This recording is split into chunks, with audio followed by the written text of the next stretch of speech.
And the whole point of this Palestine Exploration Fund was to be over excavating under the Dome of the Rock and Jericho, this concept of the gold being Earth's blood. And if the whole reasoning, because it's a very strange concept that they go to all this effort to pull all this gold out of the ground, to melt into bars, to put it back underground.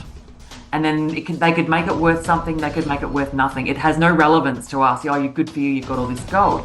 Hence, thought there's got to be another reason for this. If gold is potentially Earth's blood and memory from the land, then what's the fossil fuels and what's all that about? Oil that the royals use for the coronation. She goes, I'm sure it's whale oil. I'm like, okay. Never heard anything about that. Anyway, hence we found this little article, and again, it will come back to the shrine. It's found from the intestine of whales. It's an argument about whether it's the excretion or vomit, but either way, it's coming out of the intestines and the guts of the whales, sperm whales in particular. And the royals always, for their coronation, they rub their whole arms, their chest, and their face in ambergris. It's the biggest mammal in the water. Yeah. It would be holding all the water's memory. The Leviathan, to then the Dreamtime story of the rainbow serpent. So yeah, there's a lot of animal talk in this one.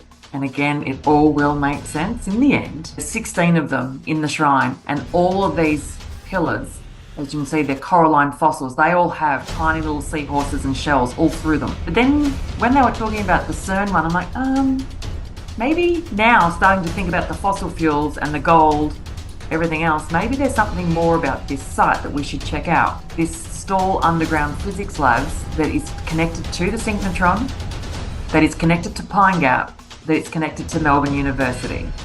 Why did they call Hillsville a sanctuary? He became a matriculation with honours in Greek. So you've got a British guy living in country Victoria, decides to become a specialist in Greek in 1893, again, random, and decides for his medical career, he wants to study obstetric medicine's diseases of women and children in the late 1800s.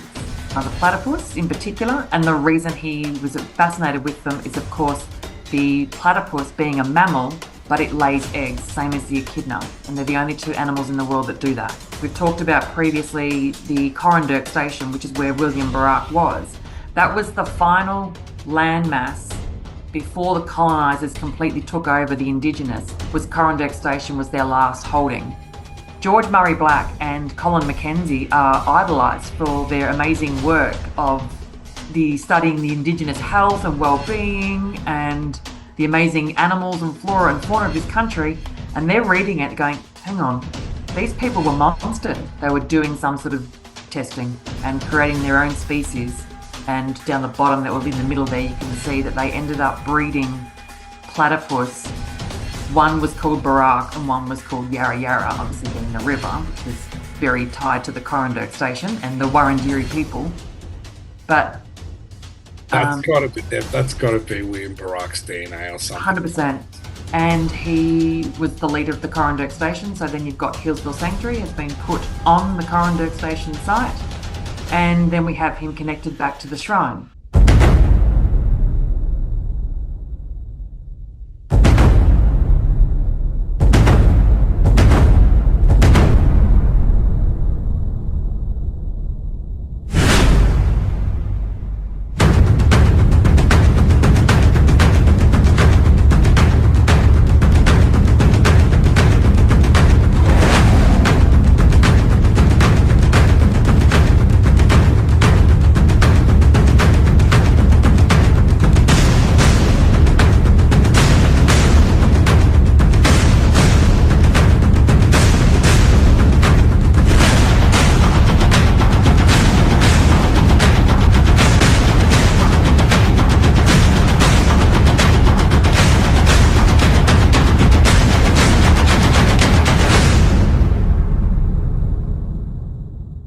Okay, we're here for Shrine 9, and it's probably going to take a bit of a different trajectory than some of the other ones. And so, Nikki, how long is this?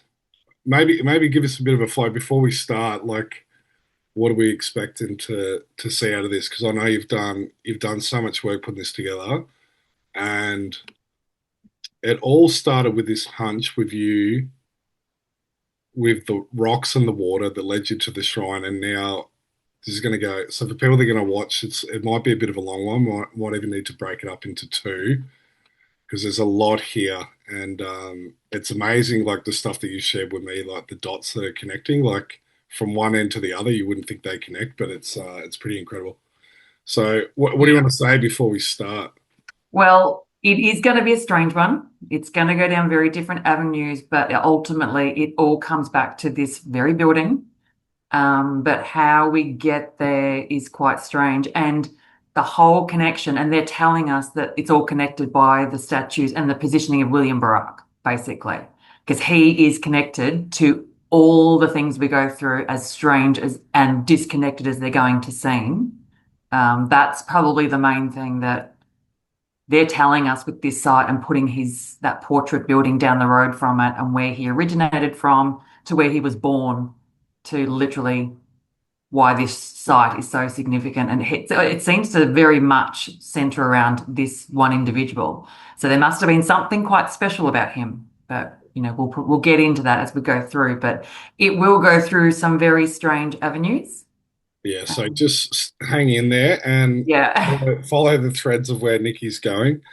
And I like how it's gone from originally starting with like elements in nature that led you to this, then having chats with artificial intelligence, and then it leading to a lot of the indigenous stuff here. Yeah. Australia. So it's got all these meshings and moldings that actually sink in really well together.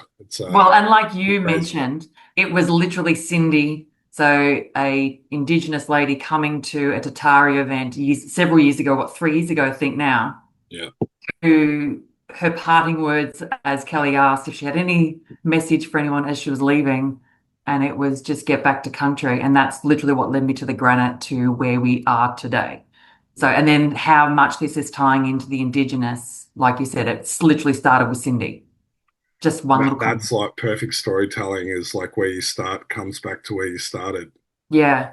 Yeah. Yeah. All right. Well, I won't take up any more time. We'll let you present, and I'll just jump in if Oh, uh, you'll have to jump in. You'll have to prompt me and remind me. Like I said, there's a lot here, and I'll forget half of it. But and actually I will say just before you start that I'll put the link. I'm not sure if you can link a PowerPoint underneath this, but I'll link it to my website, and so we can have like a PowerPoint PDF or whatever, so people can, if they want to go through this. Is that cool? yeah, I'm not going to read as we go through. There's a lot of detail on the pages.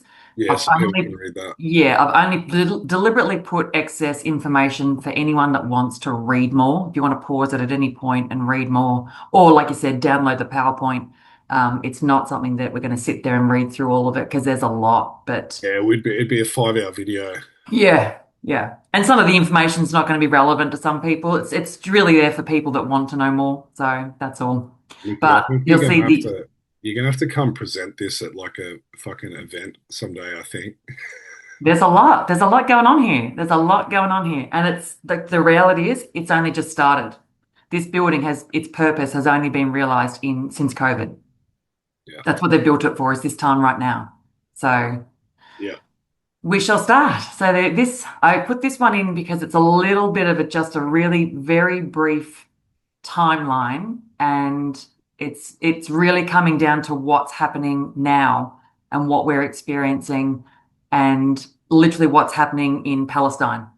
Like this is all absolutely correlated to it. And then this building, as of course, was centered after World War One. And I can't believe the timing of us doing this now with everything that's happened this week. yeah, yeah, because so for everyone, this is 4 weeks old. We've been working on this PowerPoint for 4 weeks.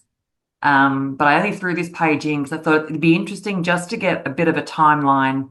And one of the things that stood out about the shrine site to me from the very get-go was the Ottoman references with the Turkish garden memorial and the Hellenic memorial. they straight away, it just didn't make sense why you'd have a Hellenic memorial. And a lot of that is Judaic. So a lot of the Hellenistic Greeks are actually Jewish. So they just sort of, you know, arrived in Greece, we'll call it. So this is just a really brief timeline, and it's going to come down to how the whole settlement and the colonization of this country occurred. And if you look at the Indigenous stories, they seem to, when the Dutch arrived in the 1600s, it didn't seem like there was any threat of land being taken. It was like they were really coming here to share the land and just visiting, just dropping by kind of thing. And all the Indigenous stories were telling them to go back into the inland sea where the waters were, where the other white people were. And it's not until you get through until the 1700s, later 1700s, just before the colonization, where the narrative is flipped and the Indigenous can tell that these people aren't here to share the land and they don't intend on leaving. And that's where things sort of took a turn. And then 1800s is really bad. It just got a nightmare. But That's we don't know much about the history of the Dutch, do we? Except for like they were like on the west coast, and then they'd obviously colonized Indonesia as well, which yeah. is like it's a stone throw away from the north of Australia. Yeah. And obviously this was New Holland. So Holland is not close to us. So obviously, whatever they were looking for, but it does say, if you look into the Ottoman Empire, they had what you, again, I would say they infiltrated the Dutch or Holland. And it may have been some of them fleeing, but again, looking for more land because potentially that Ottoman Empire that had taken in the Dutch, because a lot of them were into trade routes and, you know, selling of goods and things like that, that the Ottoman Empire is famous for. So were they fleeing because now Holland was becoming a targeted area because the Ottoman Empire, they've ravished hundreds and hundreds of countries by this point in the 1600s. So then they found this new land seemingly untouched and found a new place to that was completely like obviously very much resourced and very underpopulated. So, but they came without the intent of being as aggressive as it turned not long after. But I think they were scouting. So they were here for like not great reasons. They had the intention to take over, but it was just they were scouting the land at that point in time. So it wasn't vicious as it became in the later 1700s and then into the 1800s was bad. That's where the Indigenous were slaughtered in the 1800s. So I think this is where you'll start finding early 1800s is when all the SRA and everything would have started too. It came full with this colonization. That's where it all began. And you've put in here looking for a new homeland, New Holland, New Holy Land. Yeah, And then you said colonization, 1789, smallpox takes more than 50% of Aboriginals. And that's like the same story we kind of hear in North America as well. yeah. And then you said New South Wales. Wales? Yeah. So we'll get to the whale, Yeah, like later. that will come up. But just if you take reference of that, because and obviously the east coast of Australia, we have a huge whale migration, which will become important in a few slides' time. But the fact that they called it New South Wales and then Charlie, good old Charles, is the King of Wales. So yeah, Zelda pointed that out. She's like, well, he's the King of Wales, and that the Yeah, that's relevance to right. that Yeah. will come. Yeah, the Prince of Wales, the King of Wales. Yeah. Hmm. Yeah. So Yep. so that's the start times. We're starting with the Ottoman Empire, and then obviously you've shown before too with the Israeli flag and the Greek flag. They're both blue and white. Yeah, it's that imprint, the blueprints. Yeah, And then yeah, all the Greek kind of features and specific gardens and stuff around the yeah, island itself, and then these Greek memorial days and stuff that they hold at the shrine. yeah. And having a national day. So they had a Greek National Day, which is to celebrate. They had it on, I think it was the 23rd of May or March, maybe whatever. It was this year. But they're the only ones who are allowed to celebrate a national day at the Australian War Memorial. So I'm not quite sure why that would be approved. Um, Yeah, the but only it one. was It was the freedom. It's celebrating the freedom and being released from the Ottoman Empire. And that to me, that's actually when they took over the Ottoman Empire, because Ottoman Empire obviously were originally Turkish, but they all the top henchos were all Jewish, like as happens everywhere. They Mm. get into those power positions of the finance and the trade and all that stuff, and then they take it over. They infiltrate it. Well, So, one of David Icke's books shows that his 9/11 book, he talks about Sabbatai Zebi, the guy, and that's where they got the Sabbateans came from, and they infiltrated. They basically came, they were the Jews that came over, or the Sabbateans that came over into the Middle East, and they sought refuge, the Jews, into the Ottoman Empire. And yeah, then they became the establishment, even like the Saudi yeah, royal family of today. yeah. And I would dare say World War One was the cause of the Ottoman Empire starting to realize, hang on, they're trying to take us over, and we're not going to have it. So Mm. um, that's where that all started because it was the Ottoman Empire is said to have collapsed in 1922, right at the end of the First World War, right after the First World War. And do you And know, there's another one I always bring up too that you never hear referenced much a lot, but it was like the Australian Light Horsemen were the ones that so-called liberated. They were the first in to liberate Palestine yeah, from the Ottoman Empire in World War One. yes, That has led to the very position we are today, right? So exactly. there's And the another whole one. Balfour Declaration, so it gave Palestine to Britain, basically, Yeah. to where it is right now. Yeah. All right. I didn't even know. I can't remember what order these are going to be in. Oh, you just mentioned that. So the blueprint. So this is just showing how much anything you research, you'll see that the Hellenistic Greek is heavily, heavily Judaic. So it's trying to find that difference between what that is between the Jews and the Hellenism is very rare. So again, not going to read all this, but it's just to show.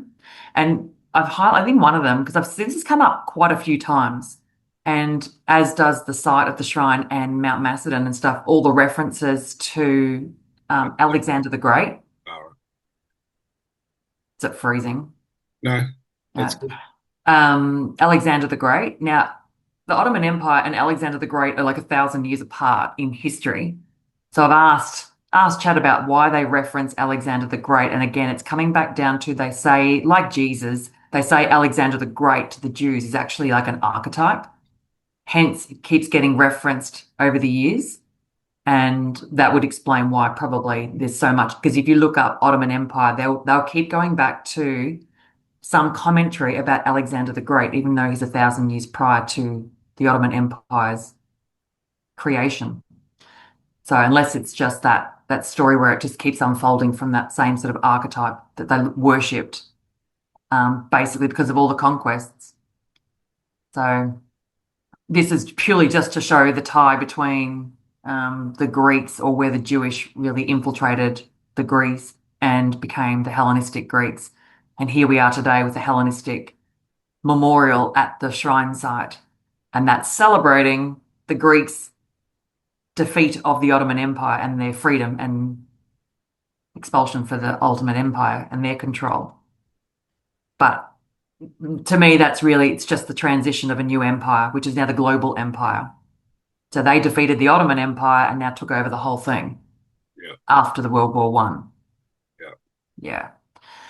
So what happened and where we took this turn is I thought, just this is literally about a month ago now, and I've read the book That Line in the Covenant, and this story was about. So when I first thought, wow, could this shrine actually be holding some reference to this Ark of the Covenant? And I just jumped onto Google to see, has anyone ever mentioned this before or thought this before? And so much so that these guys have actually written a book about how much they believe that the Ark of the Covenant was moved by the Knights Templars somewhere in the 1950s from Ethiopia to Australia. Or, yeah, somewhere it's either Tasmania, Sydney, or Melbourne. So when I looked up and found an entire book on it, now this book, again, I've said it before, it's written like the Celestine Prophecy, but the characters are a fictional story, but all the events in the book are exactly what happened. And they're showing the patterns of what the royals were doing, then the Knights Templars. And I just picked it up about a month ago, and I had this page highlighted where it's talking about the Palestine Exploration Fund. yeah. And I'm like, oh, wow, is that real? Because I've had it highlighted, but I've never looked into it, never jumped out at me before. But when I looked it up, I'm going, is that just part of the story or is that real? And of course, it's real. And the whole point of this Palestine Exploration Fund was to be over excavating under the Dome of the Rock and Jericho to find artifacts or any sort of religious mementos that they could collect, which is what the Knights Templars, of course, are famous for. So this is just, and there's a couple of pages here, we'll just flick through those, So which is who set up this Palestine the exploration? British. The British. So is it what the Crown? Yeah.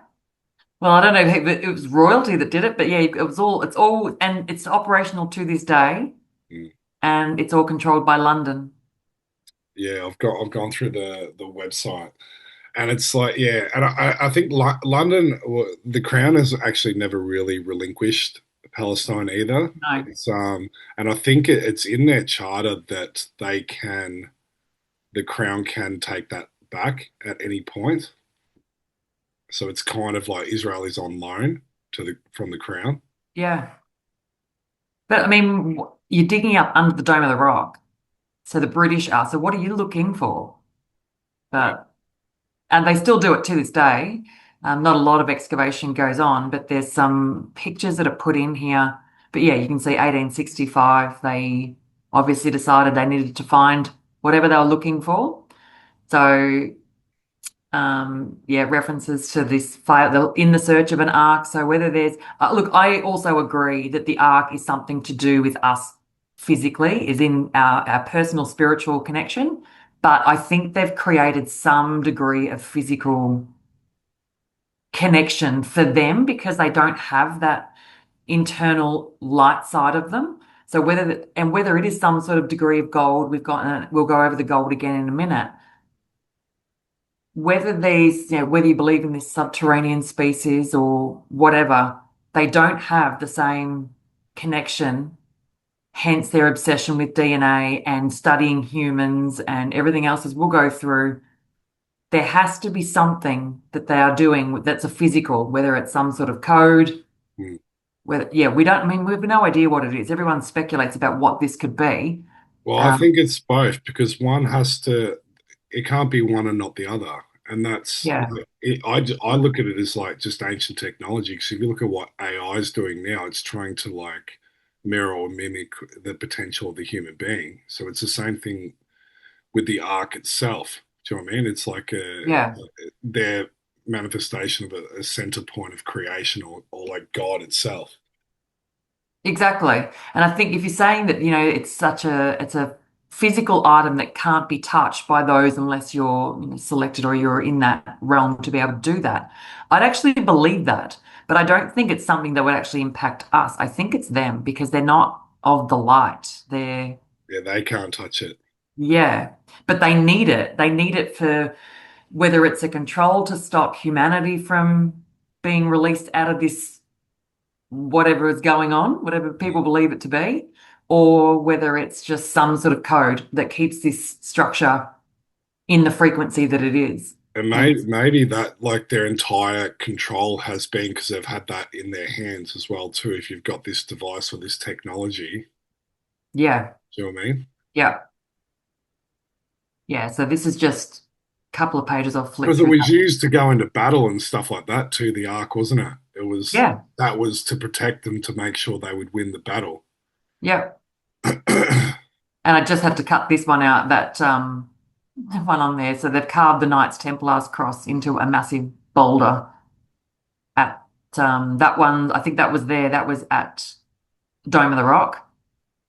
But just the reference again, just to remind people that Palestine is the land of Canaan, which we've said before. So when we call, the tiny hats, the ones we are referring to, they are Canaanites or Phoenicians or seafarer people. And again, you can see down the bottom of where I've highlighted this article where and I remember reading stuff from the Greeks as well, where they were talking about these people just arrived in boats from the ocean and no one knew who they were. They had no land, they had no home, and they just came. And you can even see, like, even to this day, they are unknown. So are these your 13 families that just arrive and take over everything. And this is just a cycle that just keeps continuing. Um, And I think it's gonna like the stuff that you're gonna get to with the DNA later. I think it all relates to like that the start in the Bible where God, or they have this belief that God promised the earth to Adam and his seed, and that's Yeah. Cain was the one um that murdered, and that was like the start of, or at least like in theme, telling you that they wanted to wipe out all the other bloodlines that weren't the bloodline of Cain, which is Satan. Yes. Yeah, which makes sense to what is going on today if you're understanding all that stuff. But and then why Palestine is so important to them. It is the original land of Canaan. So now, Wait, can you go back to the other ones? What's the tomb oh, picture? I don't know. I don't know how to go back. Don't worry. Don't worry. What was on it? Because I someone don't might know. be able to go Just back. no, the tomb diagram. Ah, okay. There you go. Look out for the tomb diagram. Just don't skip before I've got a question before All you. right. Well, I'll check in next All time. right, okay. All right. So the gold. Okay. So we talked about the gold on one of the previous videos, and even chatting with chat about the whole gold and this concept of the gold being Earth's blood, and if the whole reasoning, because it's a very strange concept that they go to all this effort to pull all this gold out of the ground, to melt into bars, to put it back underground. And then they could make it worth something, they could make it worth nothing. It has no relevance to us. Oh, you're good for you, you've got all this gold. Hence, thought there's got to be another reason for this. And of course, then the significance of the gold rush in Australia. And then once they realized how much gold was actually here, I think Bendigo is still the highest location of gold being pulled out of anywhere. Yeah, well, they keep finding more. There was like stories years ago that they were shutting down all the mines, and now they've found it's like near a place called Midiamo, just north of Bendigo, and they're opening up a huge gold mine there now. So Right. there's still Okay. there's still heaps of gold there. Yeah, that's unreal.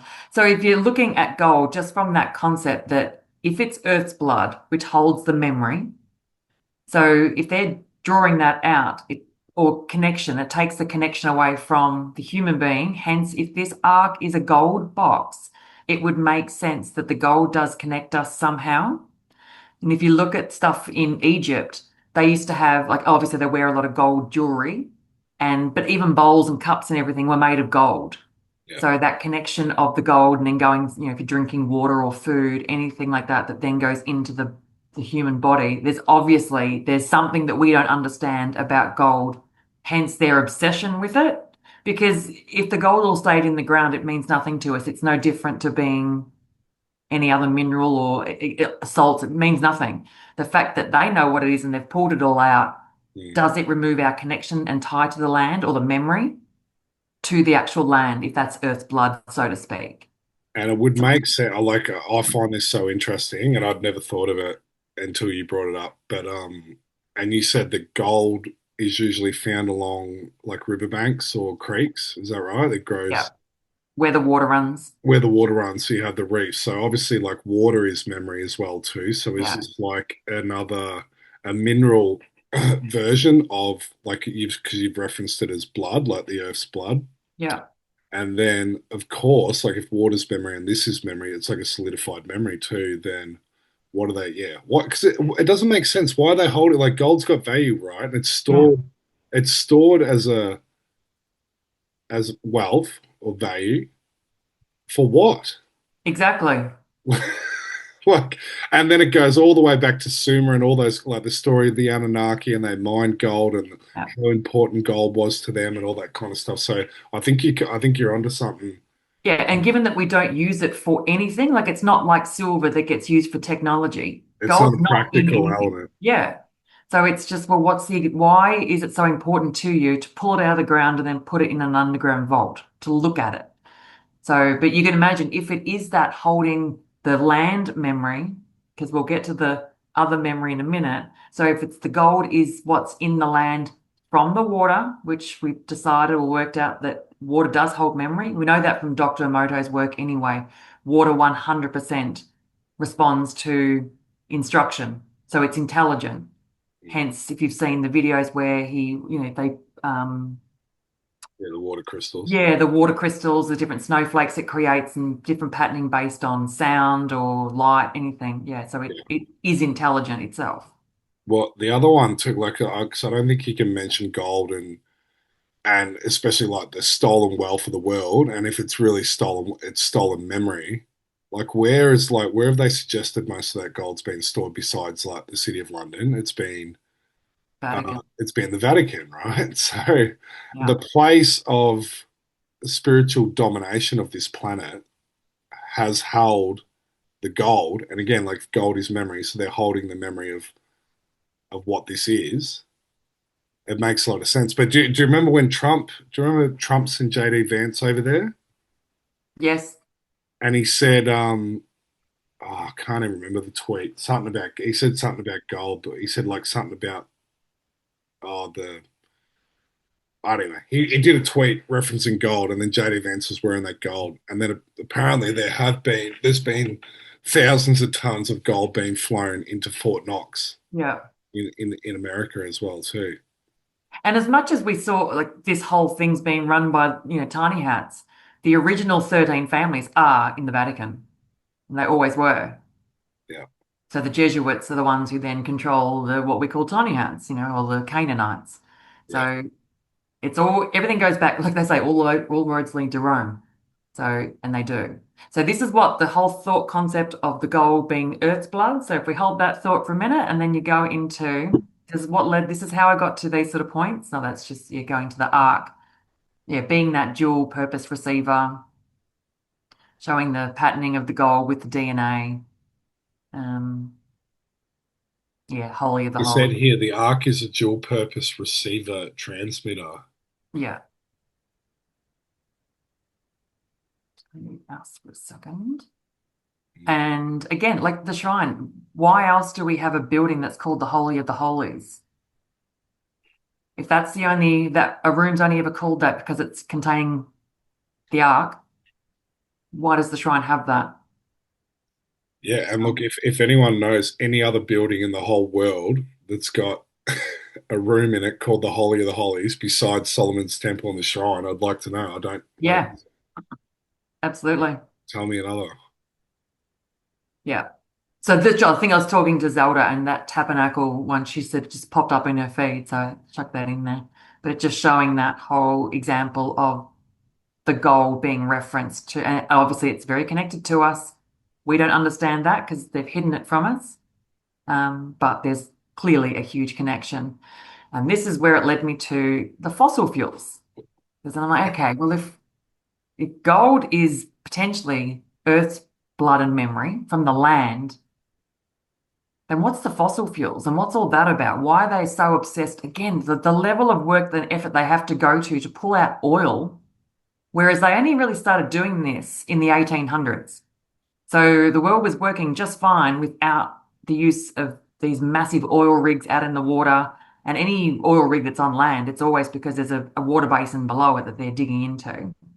So the one thing I love that if you look up anything about the fossil fuels, because it's all connected to ocean, either the algae or they'll tell you it's only small fish. So just keep this in mind when we get further down into this. So they don't make any acknowledgement that it would be dolphins or seals or whales or sharks or octopus. It's just tiny little fish and algae and plankton that result in the fossils that they then drop out of the ocean after it's been, molded down into what they call black gold and then pull it out to turn it into crude oil. Um, I saw one the other day where it just says, "Oh, look, it's possible that the bigger fish could be a part of it too." Like, how could you ever talk about? They reckon that for this crude oil to be pulled out of the ocean, it's hundreds to thousands of years of it compressing and being, Yeah, molded into the minerals and everything. yeah, How can you say it's not whales or dolphins or octopus or anything else? Just that same little fish. yeah, It's just ridiculous.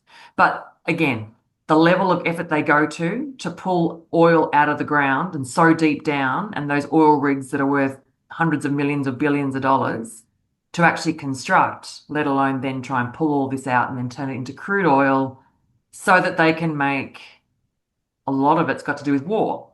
A lot of this will have to do with the military primarily, is what they wanted the oil for. So, Yeah, and they have, and it is like because obviously the black gold reference that is like obviously like the entire financial system is run on energy, and the main source of energy is this oil, and they're the families that the families that took over the oil industry. They were the ones that ran everything, but then yeah. it's I was going to say, but then also like from reference to what you said before about the gold and memory, it's got to be the same, right? Yep.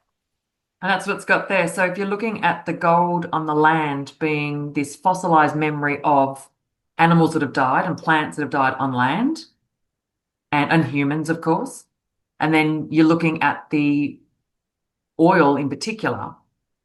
And that's why I just thought, well, if this whole crude oil and now we need to stop and we need to stop fossil fuel burn off because I thought, is that maybe something that's actually helping with the awakening of people? Because you're burning old life form. So that memory is being released back into the atmosphere by the way you're burning it off, or you're bringing it up from deep into the earth up into our realm. Yeah. So is that creating some sort of memory? Yeah, and especially it coming from the ocean, that's all this unconscious memory and stuff that lives in the ocean and like that we don't know what that is. And yeah, I never thought of that. Yeah. Yeah, yeah, very And the interesting. fact, and I was talking to Rachel Vaughan about this, and she's like, I always felt that the fossil fuels, and in particular oil, had a really dark entity or negative side to it. So, not saying obviously it's all come from an original life form of some sort, but if it's so deep down into the earth's bed, maybe it's supposed to stay there. That's not meant to be then, drudged up and then regurgitated into what they turn it into.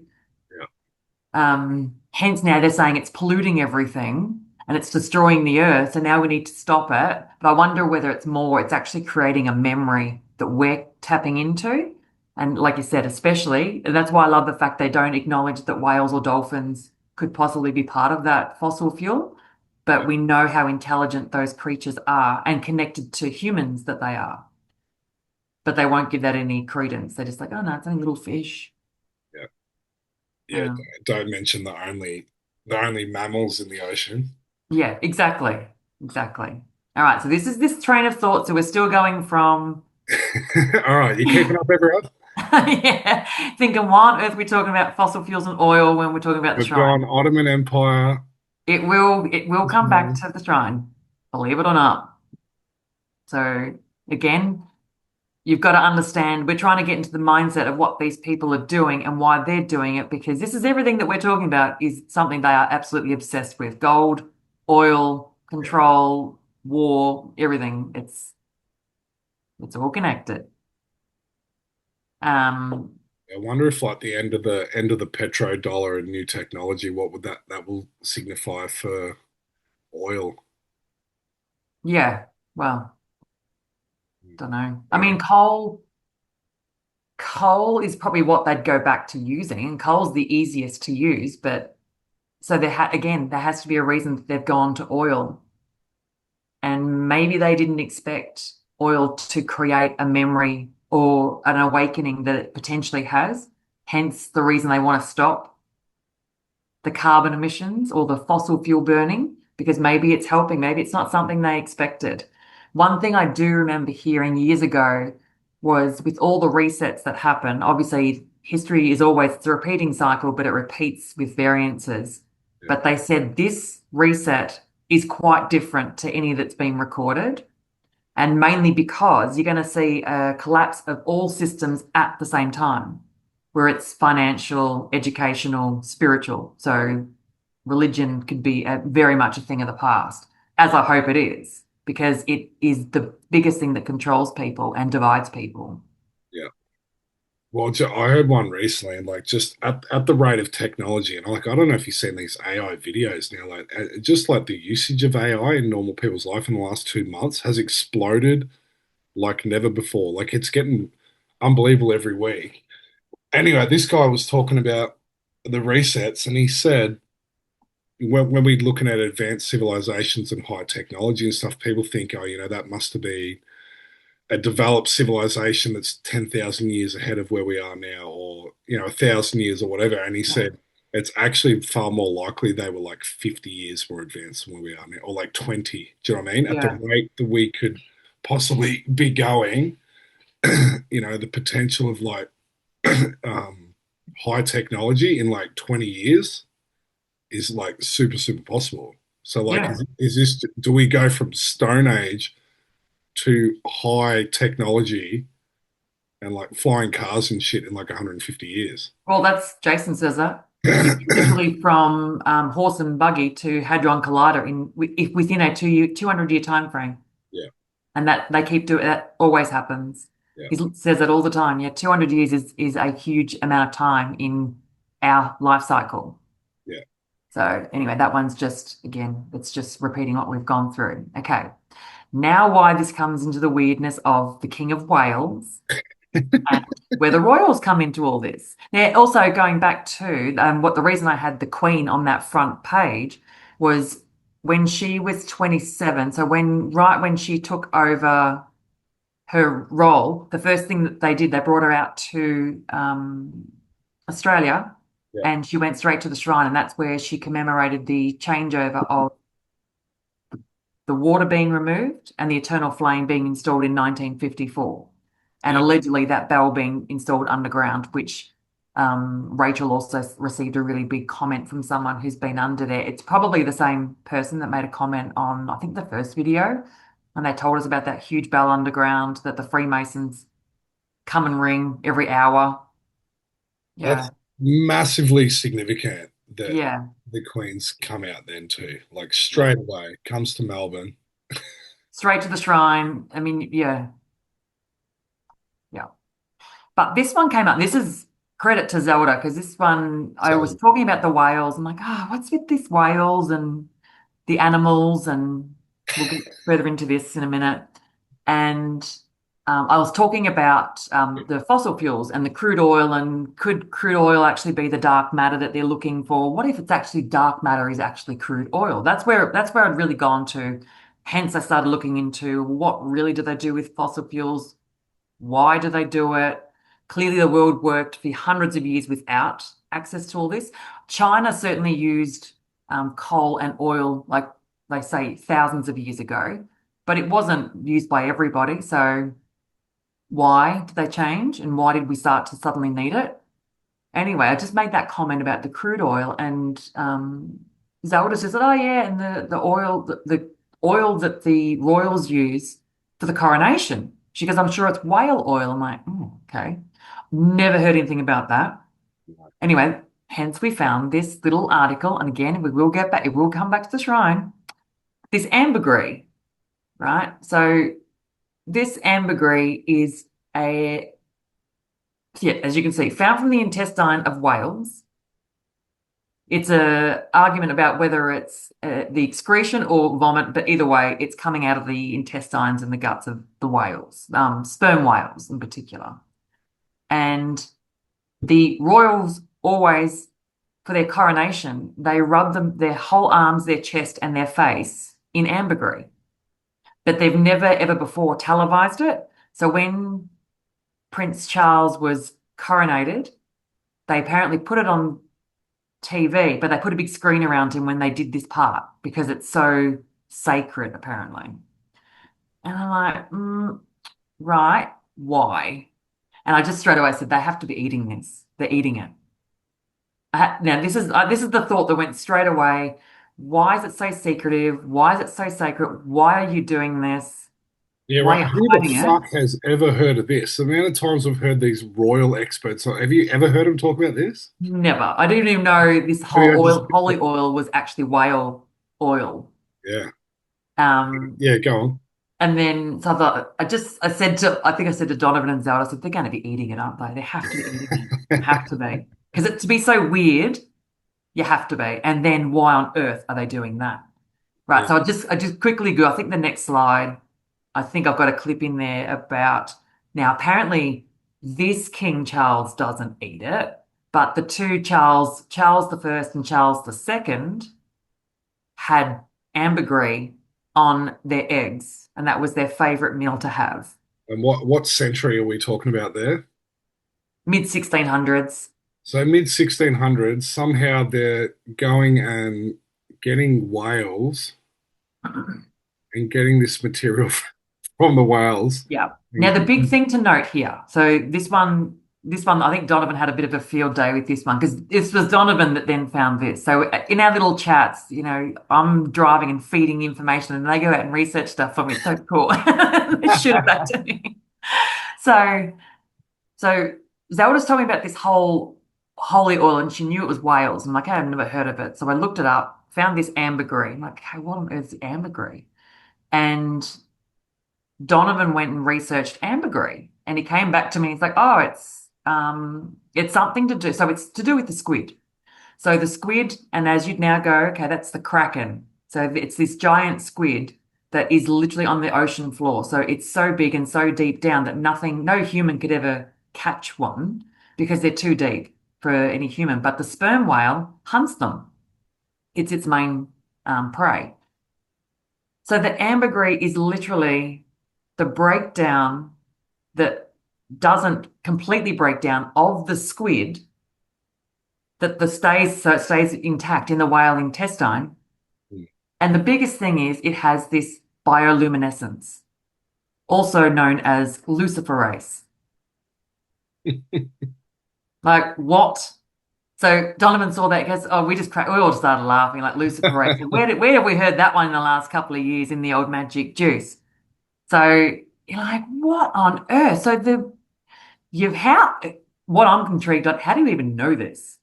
How did you find out that the sperm whale will then consume an yeah, octopus that's so huge and big and deep down that has a bioluminescence as its self-defense? So it illuminates on the ocean floor if its preys come near it to, I guess it's to fend off its prey and then it shoots out the dark ink, right? Crude oil or something? yeah, Shoots out the dark ink so it can escape. But the only predator it has is the sperm whale. So that's where, so I'm going far out. So if you believe into this narrative, and we've heard it plenty of times, especially in the last few years, and I know David Icke, that you listen to a lot, has talked a lot about this subterranean species being reptilian, stories of these people that shapeshift, and their obsession with being able to be in this realm because apparently they can't. They can't stay up in this daylight realm. The sun's too harsh for them. yeah. And I just thought, well, and again, if they're shapeshifters, does this luciferase bioluminescence in these squid, which they call the kraken, which if you look into ancient texts and things as well, the giant squid was quite not a good creature. It's very much tied to the dark occult. Is it some sort of way that they can camouflage themselves or prevent shape shifting from happening or make their skin, to some degree, able to be in this realm, in the sunlight, because otherwise they can't? So this is Yeah, how we got to this point. yeah. I find that very interesting. Yeah, and like just to point out that David Icke, because in his book he speaks to Christine Fitzgerald, who was Dinah's main confidant for like 8, 9 years, and he interviews her, and she said that they do Frankenstein shit Yeah. to keep. And she basically describes it as, yeah, they are human, but it's like on one frequency, and they're like there's a possession of like another entity that's actually controlling them, which I don't think is that far-fetched to believe, really. Not at all. You're And hearing too many stories of it. yeah, and she said Diana referred to the Queen Mother as the lizard and Yeah. a queen lizard, and she said that that's why Diana was brought into the royal family because there was something happening with the frequency of the planet, and that they were no longer able to hold their, which is just a vibrational frequency. They weren't able to hold their vibrational frequency. Yeah. And that there was something about blue-eyed, blonde-haired genetics that was going to help infuse and keep those genetics pure. But like people that don't think that's true, then to like there is, I don't know what they call it, but there's cases of the royals that have webbed feet and webbed fingers as well too, like amphibian or reptilian. and they're also like what's his name, Tsar Nicholas, who was related to the British Royal Queen Victoria. He had that blood thinning disease. Yeah. Oh, Well, and even if you're looking at this sort of thing going, well, it's a massive stretch, like how are you getting to that? They're talking about whale excrement. yeah, It's illegal for Australians and Americans to collect whale excrement. Why? I mean, most people wouldn't even know what it was. If it washes up on shore, apparently it dries. It looks quite like pumice stone when it washes on shore and it's dried.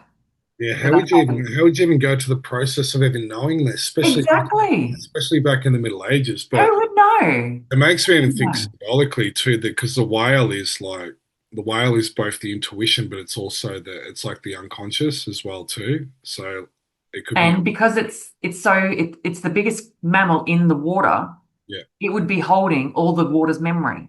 And we know that like that. So interestingly enough, so this article is in March 2023. If you go and look up at how many whales were beached and died around the time of Charles moving around, there are even in Australia, I think on Western Australia coast, there was over 150 whales that washed up dead. Tasmania had it, America had them, we had them. I think there was more around Victoria. All these whales were beaching and just they were all dead on shore. We have one on the local beach up here. Yeah. It actually came up just recently after the hurricane because it washed up all the beach and where they'd buried the whale. Yeah, right. Well, you know how we did that whale tour a year ago, or whatever it Yeah, was, yeah. and at the same time they were talking about how all these whales were attacking people in boats. This is only about a year ago. So you're like, well, what's happened? What have they done in the ocean that's turned the whales that were literally now jumping and attacking ships on boats, fishermen and stuff in the ocean? So we know the whale's highly intelligent.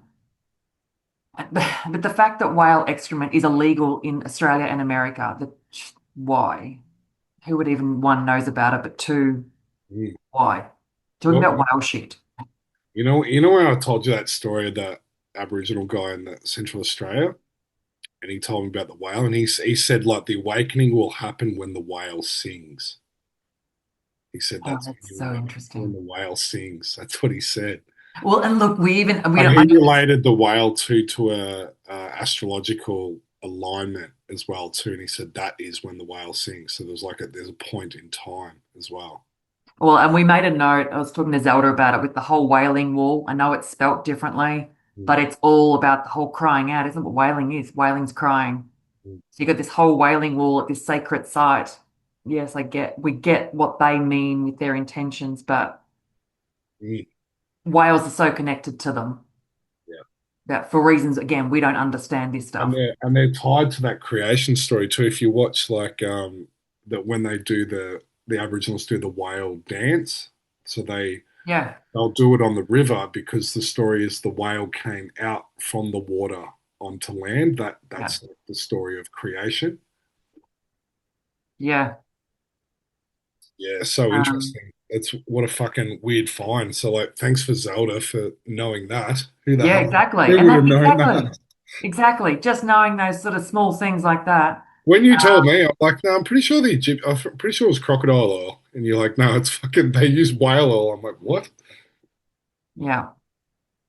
I think that's just information there about ambergris, so you can read that. Oh, hang on, I've got something there about the Black Death and bubonic plague pandemic that swept across Europe in the mid 14th century. Wealthy citizens hung spherical containers known as pomanders filled with ambergris. Oh, that's right. Yeah. So, yeah. And of course, ambergris, for anyone that doesn't know, that's the main component for all perfumes.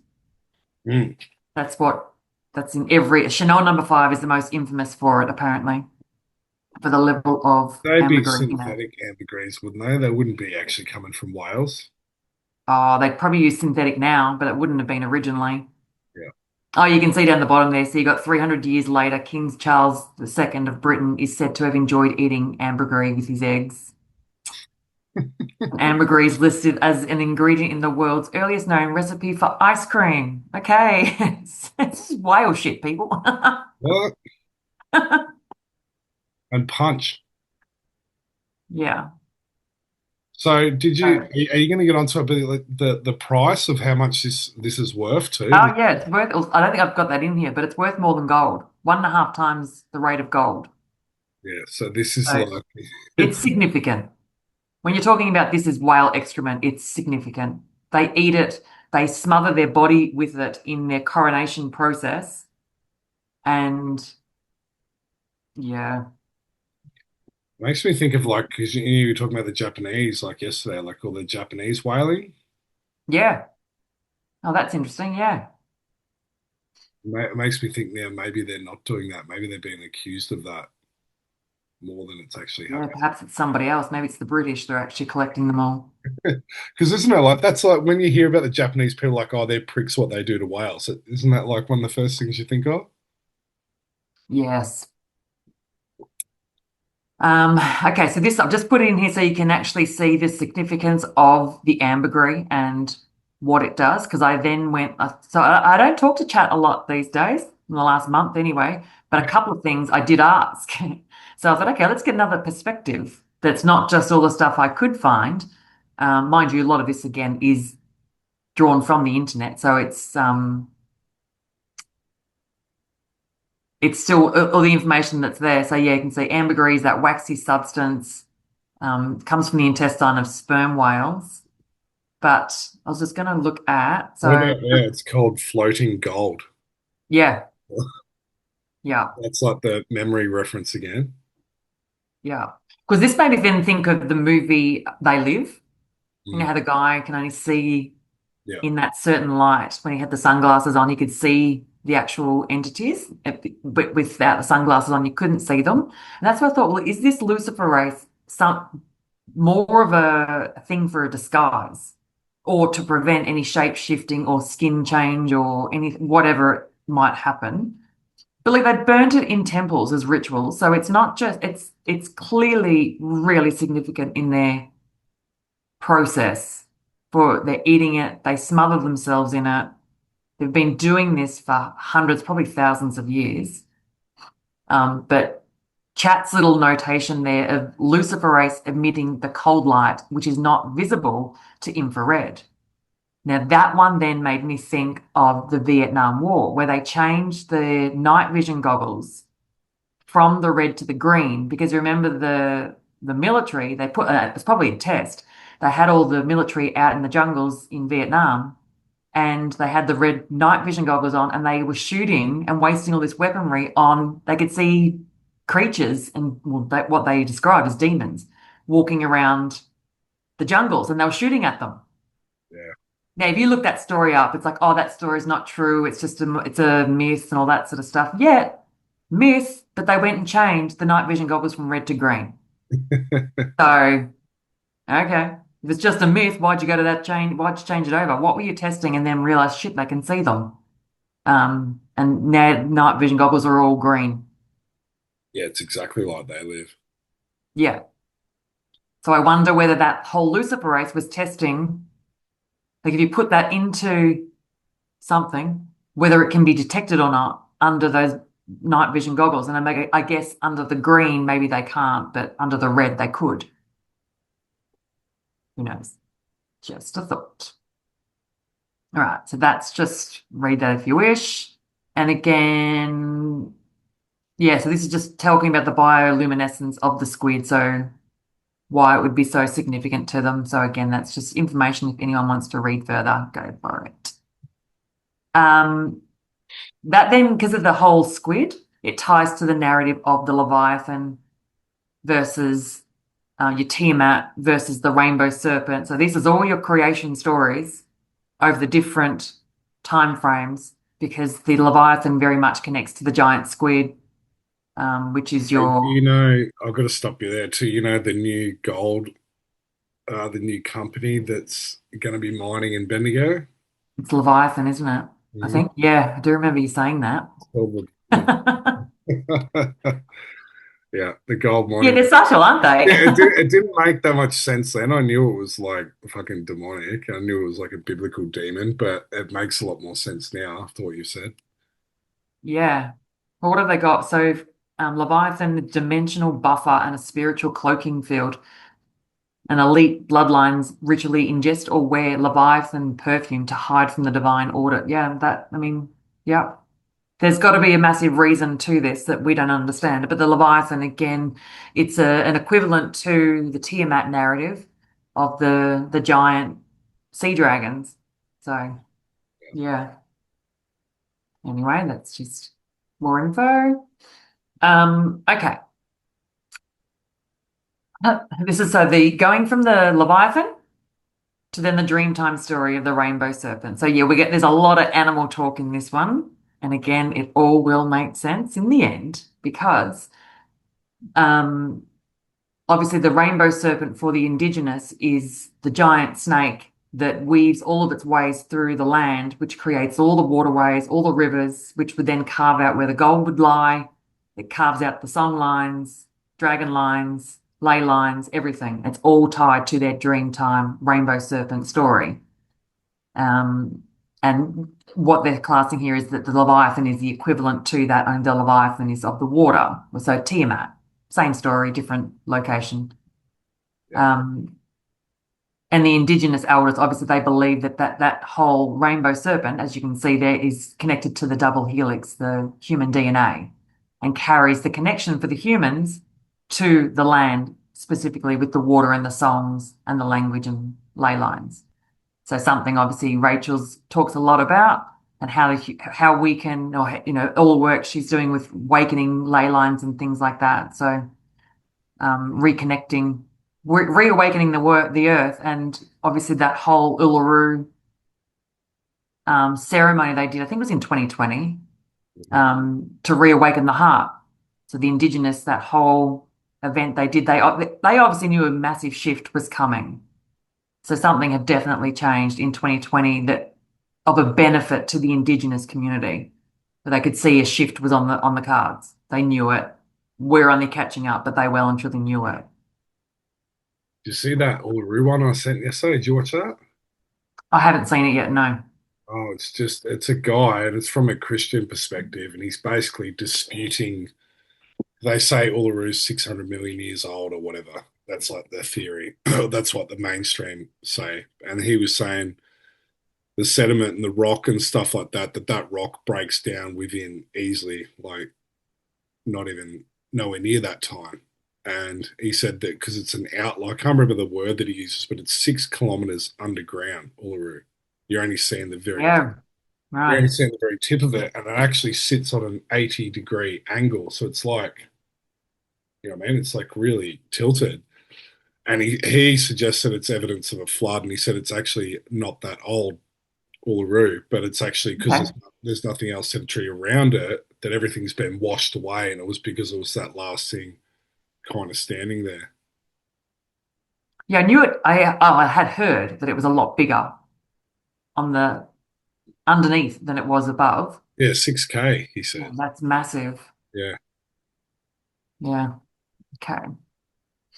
What have we got here? So the final, I think it's just a final note about why so the oil.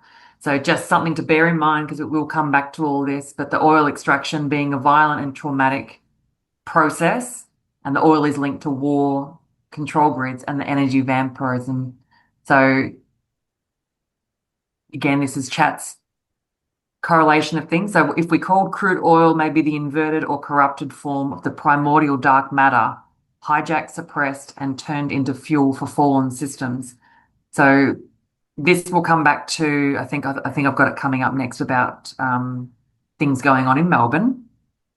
And then after me looking into all this crude oil and the gold and the whole fossil fuels leads into, I do believe, well, okay, so this one slide that then I remembered that I think Edwina actually told us this too. And I've actually had this highlighted in the Shrine book and hadn't noticed it.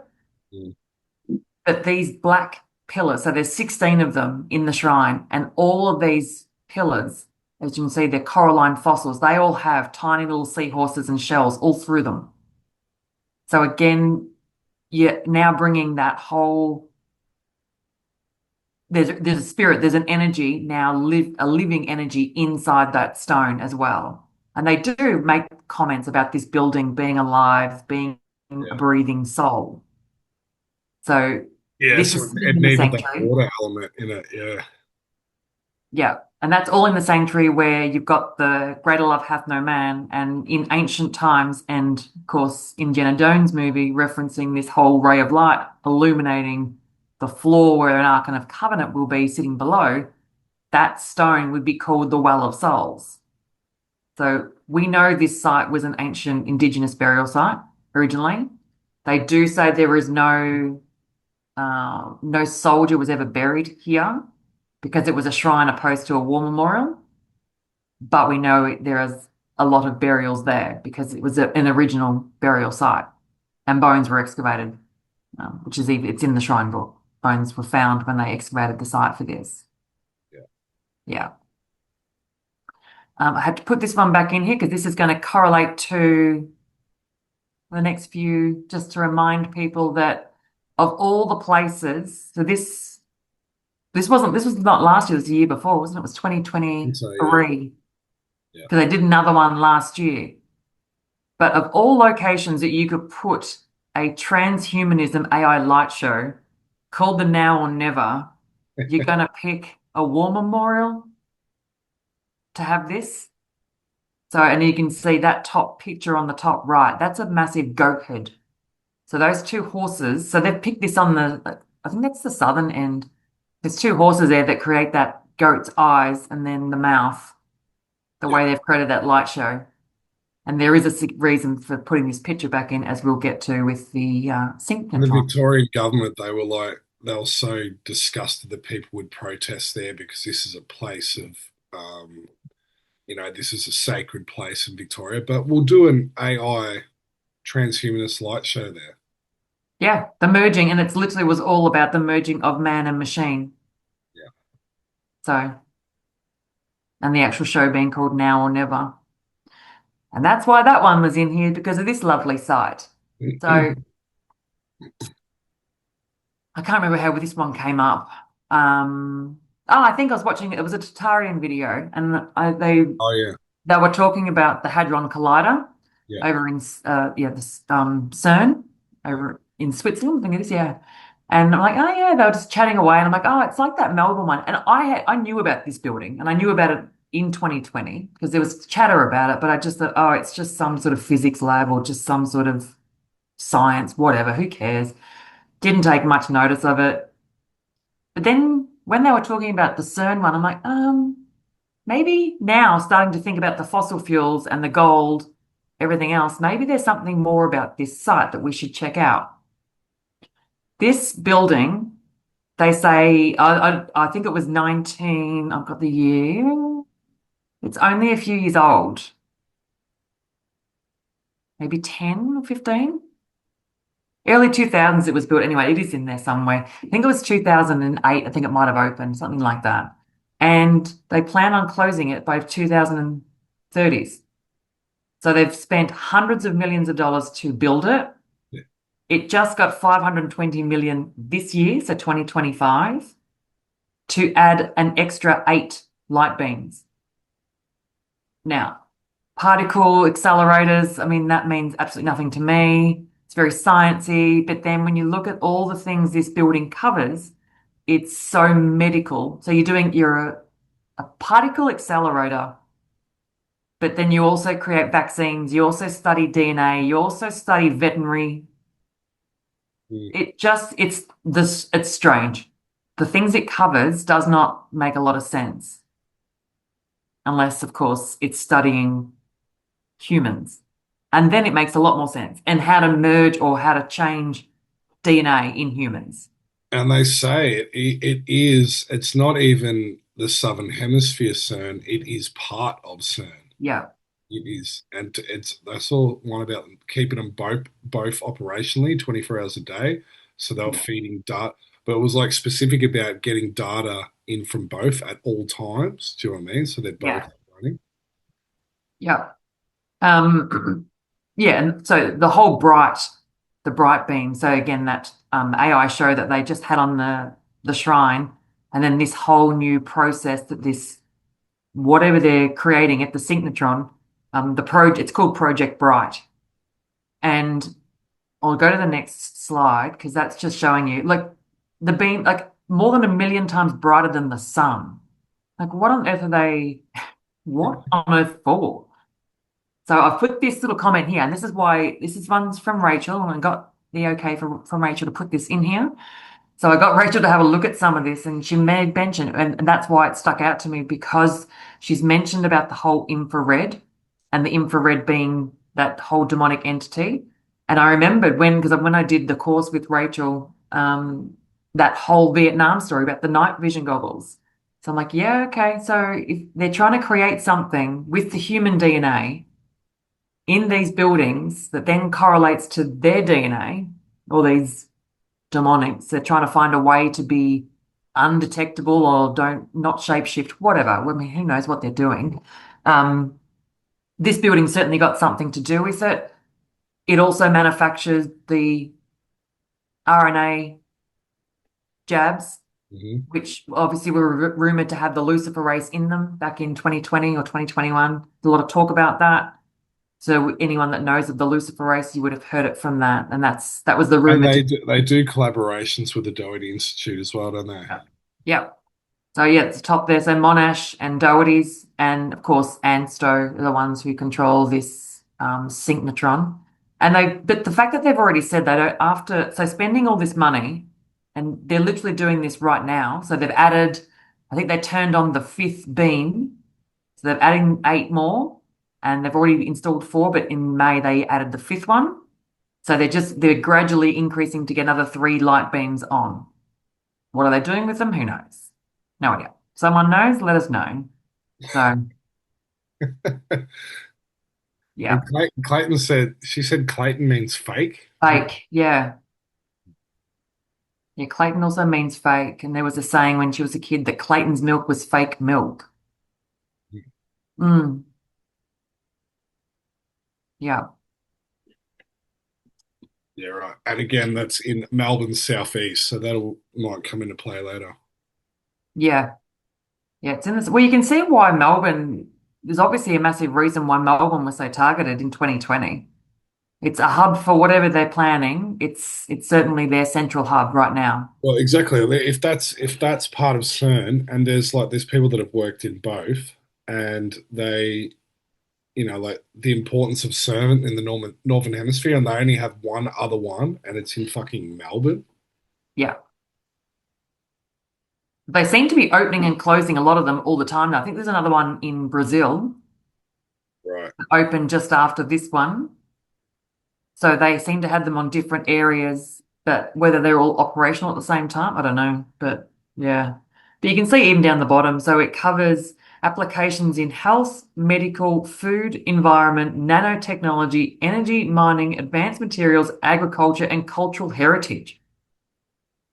They Culture. also run, I think it's on the next one. They also run this project. Have I got it on this one, or is this just more? Well, it's about Atlas. I think I'll flip down. No, where have I got it? Anyway, okay, I'll go back to it. But you'll see there's a project Atlas. But why these ones here, and I've put all this in, it's telling you here about this synchrotron being part of CERN, and that Melbourne, they didn't transfer part of their high gradient accelerated test equipment, which they called Xbox 3. That all went over to the University of Melbourne, and you'll soon see how much the University of Melbourne ties to all the quite dark occult stuff that happens in Australia seems to have people coming from Melbourne University who are connected to all of this. So I know a lot of people talk about staying away from chat and all those sorts of things, but on the other flip side, it was when I looked up and asked chat. So I looked up some research on the synchrotron and it brings you up, yeah, the typical mainstream articles, which the pictures are from. But then I asked chat about it. And the reason why I find that interesting is chat will give you more information than you're ever going to find just by Google searching. So, because it delves into, and as you can see on that far right-hand side, it makes mention of a stall underground. Can't even see if I can move it. Yeah, the physics lab. Yeah. I'm like, what's that? And I think it was just in that one line that I saw that this stall underground physics labs that is connected to the synchrotron, that is connected to Pine Gap, that it's connected to Melbourne University. But the biggest thing that jumped out at me at the time was that this stall underground physics lab is in a gold mine in Stall. So it's sitting a kilometre underground, and yet it's looking for dark matter. I'm like, what? What? So why, one, you're in a gold mine, you're a kilometre underground, and you're looking for what you're talking about is what creates gravity up in space, apparently. A kilometre underground. And the reason they say that, oh, the reason we do that, we don't have any interference, but you're a kilometre underground looking for something in space, apparently. Because to me, the whole dark matter is actually crude oil. It's actually the dark matter coming from up underground, not anything above. So it would make sense if you're looking for the dark matter underground, and especially if it's connected to an old gold mine, because I'm sure the oil and gold would have to have some correlation with their lines and paths because they would follow. Yeah, Crude oil probably falls into the same sort of ocean ley lines and grid lines and things like that as well. It would collect in the same sort of spots. Right. To get past that one. Yeah, so again, but this is also the synchrotron making that the only reason I've highlighted that is this from decoding the composition of ancient fossils to show how certain plants can absorb heavy materials from soil. So everything keeps coming back to these fossils. Then you've got the gold mine connection with the Stall underground physics labs, which the synchrotron feeds information to. They feed information back and forth. And Melbourne and Monash universities, who do all of the medical studying, of course, with Doherty Institute, all four of these sites are connected to each other. So what would look like a really strange correlation, because they do seem to cover very different things, ultimately ends up coming back to they're all searching and researching the same sort of thing, which is going to come back to human DNA yeah, and what they're doing with that. yeah. And I think like the important one you mentioned there too is the studying of nanotechnology as well. Yeah. Yeah. So this, okay, so the Atlas technology. So Oh, this you is put the this, Q post in. yeah, I did. Because as soon as you said, I asked, well, what are they doing? So this Atlas. So when I was reading up about this synchrotron, they've got a program, which is the Atlas, and as you can see, the Australian Trachoma and STI Surveillance Network. And this, as I've highlighted, is to study the Aboriginal community controlled health services to monitor and manage sexually transmissible infections, bloodborne viruses, and preventable diseases and chronic conditions. Yeah, what the fuck? What? Yeah. This is the synchrotron. You know that particle accelerator thing that Yeah, I just talked there's about? exact yeah, and that they're pumping money into, and then they name it after this god that was Atlas, yeah, that holds up the world. holds up the world, that was like cast down and had to hold up the world. Like people don't know Atlas. He's the one that's got like the world on his back. Kind of. Yeah, yeah. So that's what the top left there, I've got that highlighted that the Australian synchrotron supports biotech, genetics, and atomic level research. So activating that light body DNA temples. And that's what when you mentioned, yeah, remember that Q post. One that was is this the last one that was posted? I think it I think, is. Yeah. yeah, So what's the date? 2022. So people that haven't followed Q, like Q was posting, it would post flat out, and then it just stopped in like 2020. yeah, And then it didn't post again. They came back and did like three more posts, and this was the last ever yeah, I Q. think this is the last one. So, what is coded in your DNA? Who put it there? Why? Mankind is repressed, will be repressed no more. Information is knowledge. Knowledge is power. Information is power. How do you protect your DNA? There is a war for your DNA. Protect your DNA. Ascension. And then you look at all this stuff here. And again, we're going to get further into this. Um, And that's like that was one of the wild, like, because I follow Q. That was one of the wildest Q posts because it was just completely off target from everything else. Most people going, oh, that's not even Q. Do you know what I mean? But yeah. It's weird. Anyway, the post that's put out there, it's put out for a reason. Yeah, absolutely.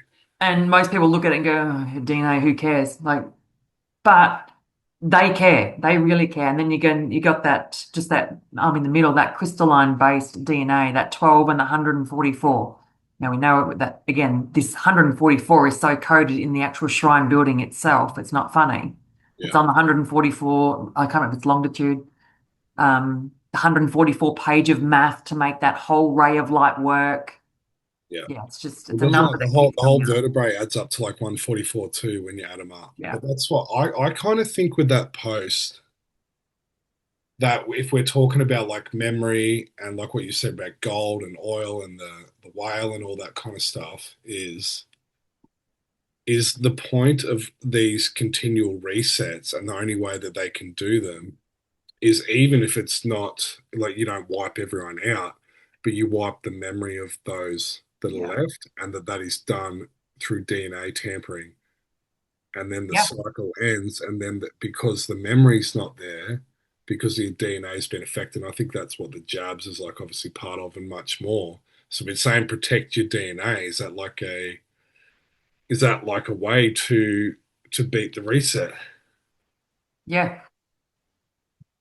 Well, there's certainly something significant to it. And of course, the that Melbourne University who's helping the synchrotron study all this, that program's called, yeah, the Granite, with the addition of the H in there. Yeah. Maybe that's the granite with the H for the humans. Wow. Who knows? But interesting name. That one jumped out. I'm like, oh, that's interesting. Yeah. But I mean, this whole Atlas program, they're just specific, like they're looking at the Aboriginal community only. Yeah. So that what does that tell you about them? And we're going to get to that one. That's going to come up again as well.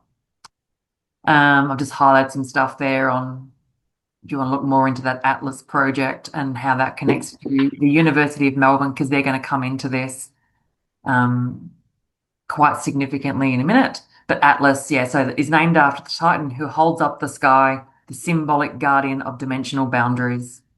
And that's what they've called this project that they're studying the Indigenous for.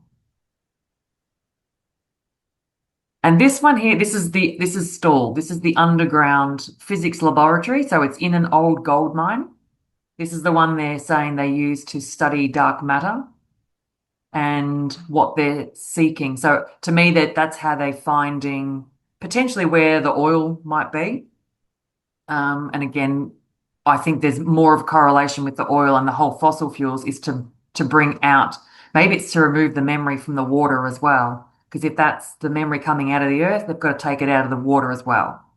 So, which gives them, in theory, they become the god because they're taking all the earth's memory away and they're storing it or utilizing it for themselves and putting oil in barrels and gold in bars and underground and storing it in vaults.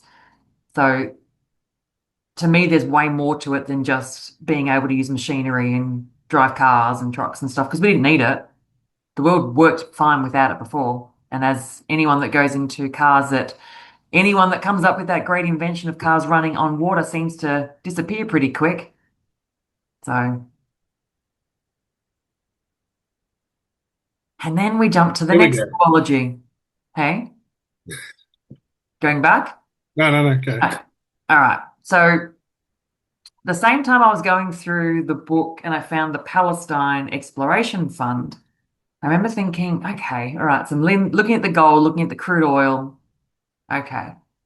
And then I thought, well, all this animal stuff, why did they call Hillsville a sanctuary? That this is where my mind goes. I'm sorry, people. It I is love that random. And this is the same process you're going through is the process I went through. So here we are. It's a ride. it. Um, I'm like, why are they called a sanctuary? You know, you got Werribee Zoo, you got Royal Melbourne Zoo, you got Taronga Zoo, everything's a zoo. Why is this one a sanctuary? Like the shrine has its own sanctuary, which we know the sanctuary, they deem it to be, it's a sacred site that's protecting something. So, okay, why is Hillsville called that? So looked it up. There you got Hillsville Sanctuary. Definition of a sanctuary, as you can see, sacred place such as a church, temple, or mosque. It's the holiest part of and a sacred place. You see religious side of it. Yeah. And the sanctuary original meaning sacred place such as a shrine. Thought, okay. Prior to it being called Hillsville Sanctuary, it was called Sir Colin Mackenzie Sanctuary. So this man's going to become quite prominent now. And there's a very specific reason the platypus is put here because Hillsville Sanctuary is infamous for its echidnas and platypus that it has. And they have a special breeding program for these two because they're the most unique animals in the world. Same with the kangaroo and the koala. They're the only animals that live in this country that know they're not seen anywhere else. I do find that interesting. You know, when we talked about World War One and they took the kangaroo over to Egypt, and I thought that was so strange. And I think you mentioned that at some point one of the prime ministers gifted, was it France, two kangaroos? Or someone that gifted them two kangaroos or Oh, something? so it was when I was living in Prague. Oh, Prague. Yeah, there was a football team, and they came over, and it was like 1910 or something like that. It might have even been early. It might have been 1901. I'll have to check. I think it was 19. Yeah. Anyway, yeah, they came over to Australia and they were gifted two kangaroos. Like, why? And it's not the habitat of a kangaroo at all. But in particular, as we'll go through, but this Colin Mackenzie was obsessed with these four animals, but in particular, the platypus and the echidna, mainly the platypus. And we'll get to that and why. And here is this lovely creature. So, Colin Mackenzie is British background. He was born in, now I love this. So, looking at the name Kilmore, that by the Indigenous was actually called Mamilanook, I think it was called, until the colonization, and they changed the name to Kilmore. I think it's pretty profound as why they called it that. And that Kilmore came from a same area in Ireland, which we also know that Irish have been horrendously attacked and picked out by the colonizers. They also had an area called Kilmore. Anyway, that's why they called this same location. They renamed it Kilmore, of which had a huge number of the Indigenous community living in, which was the William Barak. It's the Kulin tribe. All this area is all the Kulin tribe, right from Macedon, Hillsville, all the way down to Port Phillip Bay is all the Kulin tribe. So anyway, this guy grows up in Kilmore, and you can see the things I've decided to highlight there. He became a matriculation with honours in Greek. So you've got a British guy living in country Victoria, decides to become a specialist in Greek in 1893, again, random, and decides for his medical career, he wants to study obstetric medicines, diseases of women and children in the late 1800s. And he then specialized in, as you can see up higher down the bottom, the treatment of infantile paralysis, which of course became polio, or known as polio. So super random history. This guy so he studies Greek, he studies obstetrics in women and children, and then decides to specialize in infantile paralysis, which then was known as polio. He was also obsessed with Australia, the flora and fauna, and in particular, the platypus. So this is his history of study. This one was Donovan went and asked a few questions about our little friend Colin Mackenzie here and whether he actually had any work to do with the platypus. And yes, he absolutely did.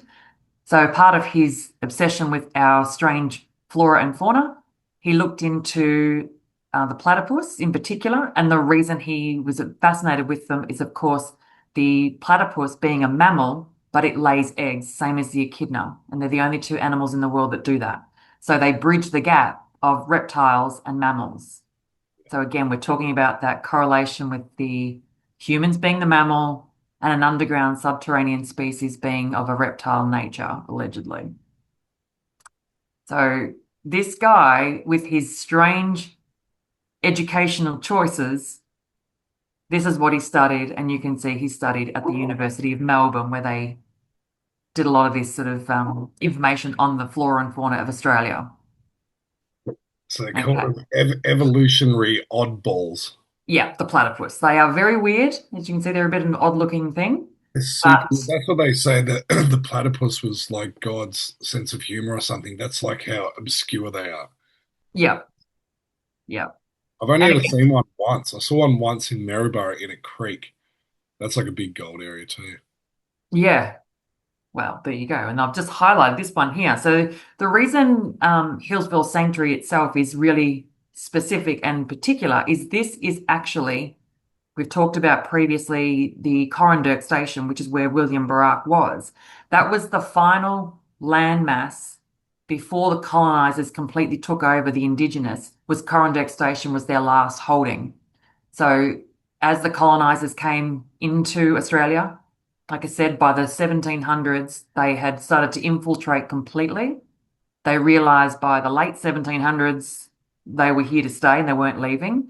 So William Barak, and I've talked about this on previous ones, they had walked from Hillsville to Melbourne, I think it was 9 different times. A group of at least 20 of them would walk to petition the Melbourne Council, so the colonizers, about stopping the colonization and the stealing of their land because they were happy to share the land, but what kept happening was the land kept getting less and less and less for the Indigenous. Corranderk was then agreed upon that the colonizers would not take over Corranderk, and that would be the Indigenous would have their own self-sufficient community, which was really successful for a really long time. And it was the last Indigenous station in Australia. That was the last one left before the colonisers just ended up taking it. And Hillsville Sanctuary is on the Corranderk station. And I did not know that in the previous ones. Yeah. So the fact that they've created that as a sanctuary, and when the colonisers, and one of the videos you did with Rachel about Mount Macedon, they had actually moved all the Indigenous from Macedon and down Geelong Way as well. They moved them all. Everybody ended up at Corranderk, and Corranderk Station became a concentration camp of the Indigenous at that point. And that's where they were arguably testing on their DNA in that point then. So again, it was this, we're here to live cohesively, and then it was clear that it was a takeover, and then they just completely took over everything. I think it was I was going to say, when did Corndork run up to? I think that finally closed. I think it was 1927. I think it finally closed. I think it was about the same time they opened the shrine or started the shrine. Yeah. And it was only a few years after. Oh, yeah, there is that 1927. Yeah, everything that they were testing at the Hillsville Sanctuary or that Corranderk site was all moved over to a museum in Canberra, which is Dr. Mackenzie's work. And the next couple of slides you'll see does get a bit strange, but you can see with this. So what I was getting to was that they were clearly testing and looking for something in the human DNA of the Indigenous. They were then trying to, in my opinion, mash this with the platypus. So they've worked out other ways from the whales with the luciferase to maybe make themselves less seen in certain lights, or that they wouldn't shapeshift or whatever. But they were trying to find a way that they could actually be on this realm under the sun because yes, as the story goes, they can't.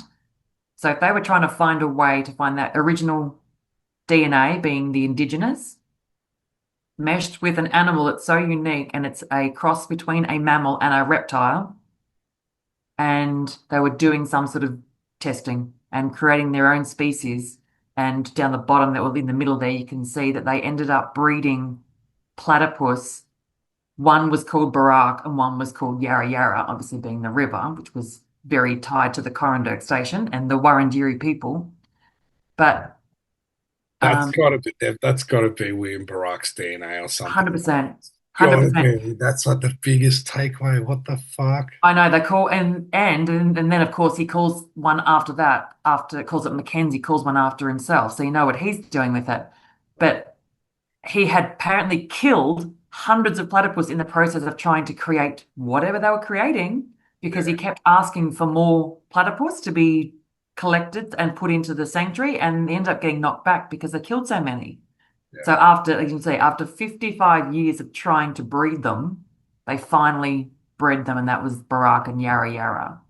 And people think this is like implausible and stuff like this, like genetic splicing and mixing and stuff like that. Like, just go look into the Montauk stuff because it's been suggested through people there that there's been heaps of crossbreeding, cross species DNA tampering, like even just with Yeah. Montauk. Yeah, definitely. That's like the whole Mothman story and all that sort of shit. Yeah. All right. So the Fuck next me, one. I can't believe they called one. I know. I know. And this was okay. Again, this Hey, name just Barack popped up. Obama's probably they're probably freaking they probably fucking made Barack Obama from this DNA. You know what? Zelda actually says that. She's certain there's a connection between Barack Obama and William Barack. She's certain, and that yeah, that wouldn't surprise me at all. Well, he did like spend time in Australia too. Like when he was in Indonesia, they used to come over to Australia a lot. Yeah. Anyway, Right. Well, again, if this is seemingly far-fetched for anyone, when Donovan was just trying to find out some more information about Colin Mackenzie and his studies of platypus and his obsession with some very random things, this lovely gentleman pops up, and that's George Murray Black. Now, if anyone doesn't know about this guy, his uncles, and I think his brother, these colonizers were infamous for grave robbery, and they were in particular digging up Indigenous burial sites, and they collected 1,800, well, they destroyed 1,800 graves and collected all those bones.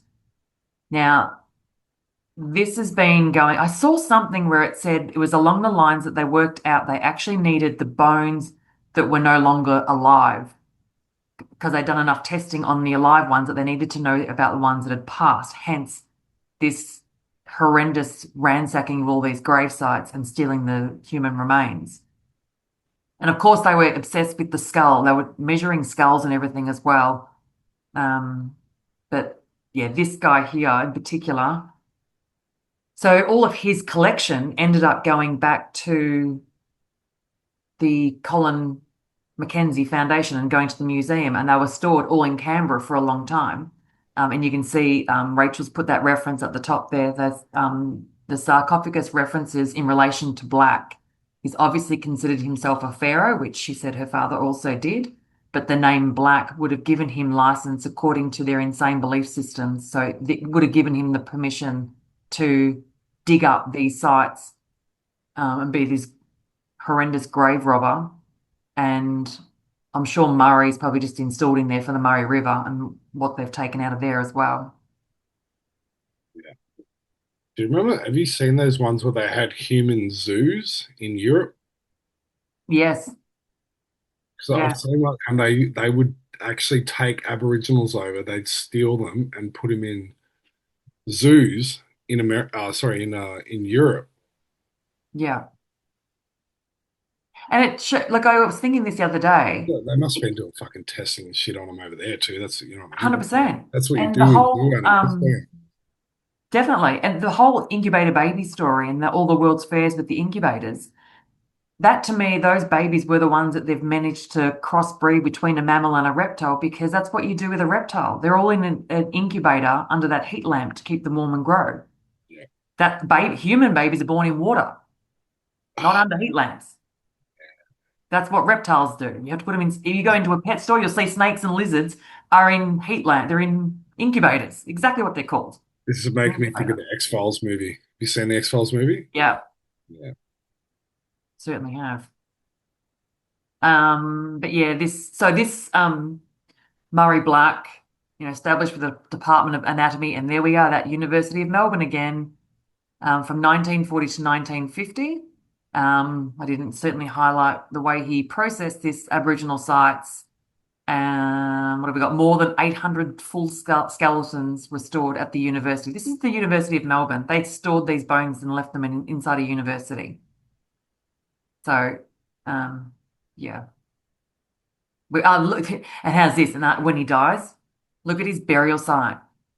He's buried in Tarwin Lower Cemetery in a grave well protected by a concrete slab, wrought iron fencing, and an elaborate Egyptian style stone obelisk. Make sure no one can get his bones. Hey, Yeah, yeah. Who was that other one you showed in a previous video? Remember they had like an Egyptian style grave in Melbourne? Who was that? Remember? No, I don't. Fuck. I have no idea. Oh, it might have been Rachel. Sorry. It might have been I Rachel. Yeah, I don't remember that one. That might be haven't- Rachel. Sorry, getting All crossed out. right. Okay. Rachel's got good stuff. Um, yeah, so 1600. So this he collected 1600 bones, but only returned. Oh, sorry, 1800 were taken and 1600 were returned. So another 200 sets of bones that are just missing. They've never been returned. But again, we're coming back to the shrine in a minute because then you've coming. Oh, actually, we've got a story about these people first. But that will come back to the shrine in a minute. But this book, I just found this. This is you know one of these people, I think you said, one of these authors. There's three authors of this book. One of them I have highlighted their name. Oh, Marcia Langton. Is that someone that you knew? Did you Oh say? no, no, I didn't know. She's a politician. Oh, right. Okay. Yeah. Well, these people have written a book. So it's an ebook. You can just download it online. And they have worked out. So they studied at the University of Melbourne and they've written a book about what they've actually discovered because in the hallways and everything of the university, George Murray Black and Colin Mackenzie are idolized for their amazing work of the studying the Indigenous health and well-being and the amazing animals and flora and fauna of this country. And they're reading it going, hang on, these people were monsters. Why have we idolized them? And why is this university celebrating them so much? And so they've written this whole book about, as you can see, they were eugenists, racists, Nazis, that's how they're referred to these people, and collecting of these human remains, and in particular the Aboriginal people. They did steal some bones of white people, but predominantly it was the Indigenous that they ransacked. Um, Well, actually, to just a quick one on that, Marcia Langton, that because know the Paris, she's yeah, over in Israel at the moment too, and they're showing this guy was showing like the links between. 'Cause she got like minimal votes in the NT, but she was put up for the Senate, so they just posted her in that she got into the Senate, right? She didn't get any votes, and she was part of like the alliance with Julia Gillard, and she was like one of the first people to like promote the voice that was coming from this guy Lieber, and he's like the money backer and like the brains behind the voice. He's another Jewish man too. Um, so that's like the whole voice thing was was a Jewish that was a way of getting the land in Australia. But yeah. remember the other guy? What was the other guy that ran it? The main dude. Oh, they put him anyway. Don't know. Keep going. All right. So how this all correlates back to, again, William Barak.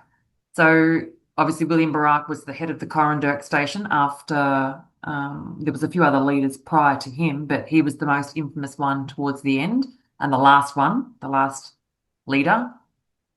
Highlighted that he was born in Croydon, so the same place they've decided to put this synchrotron. That's where it's sitting in Croydon, same location. And he was the leader of the Corranderk station. So then you've got Hillsville Sanctuary has been put on the Corranderk station site.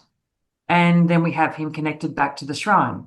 So that building in the middle there, and of course on that far side, this is the portrait, and it's the building of Barak's face carved into that. That building is 32 stories high with a basement. So it's copying the lines of a vertebrae in a child, so the newborn. Yeah. And they have that staring down over the site of the shrine. So the last land that they stole, the Indigenous burial site. So they've literally connected William Barak to the synchrotron, back to Healesville, the Corranderk station, back to the shrine. All three places he's connected to it. And he was the one trying to stop the colonizers from stealing the land in this country. Fuck, I hope people are taking this in. Like that's what an amazing.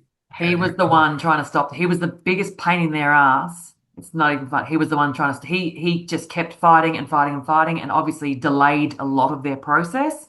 Obviously, didn't work out in the end. But that building to me, and I've heard There is a group that you can contact about the Corranderk station, but a bit question. I don't know which side they actually sit on because they talk about this building. This is Indigenous, and they talk about this portrait building being a positive thing for Barack, and I Oh, of don't see course. it that way No, at no, all. they're not thinking like you. But No. yeah, like for everything that you've said there, it's just it looks like yeah, that is just absolutely rubbing it in their face. It's like that's a sign of victory. We'll put your Yeah. face there forever to see like what everything that we took.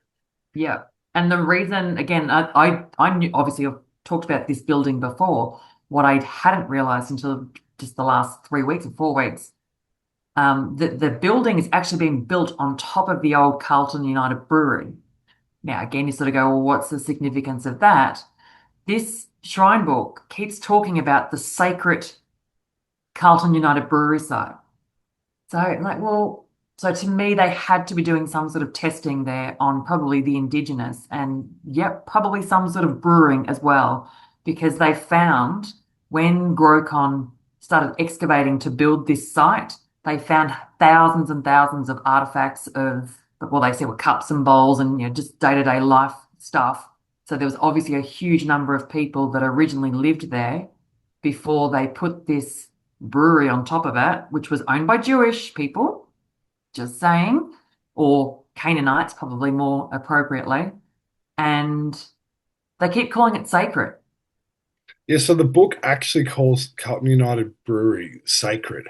But it's down the road from the shrine. So it's like, why do you even reference the Carl United Brewery? What's it got to do with the You could shrine? mention any building. Yeah, like yeah, doesn't make any sense. And it's mentioned at least 3 times. That's something. Why are you mentioning the sacred Carlton United Brewery? What's so sacred about a beer brewing building?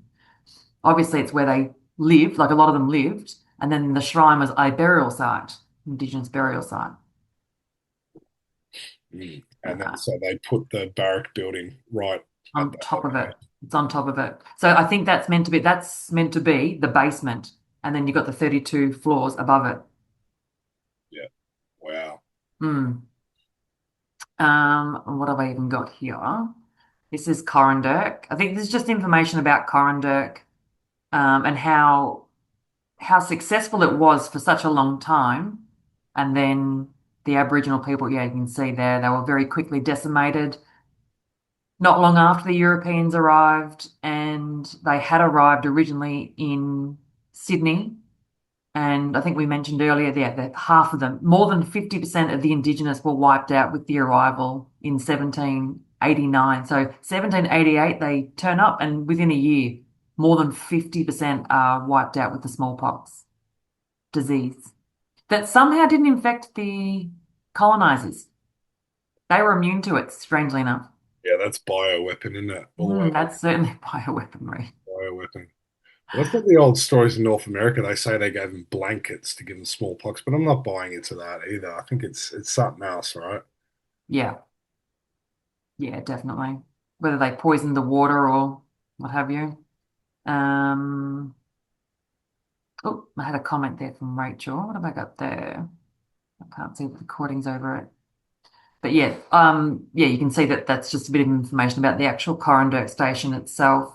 Oh, I've got the convict in there. That's right. So obviously, the whole colonization of Australia, the story we're told is that they're all the convicts were coming over to build this barren country because nothing was here, no life was really here. It was just this big barren country. And I just wondered about the word convict. I thought, is it just a conned victim that brought all these people here? Did they bring all this Irish with them, but the Irish were kidnapped or they were just being drugged into this whole thing as well?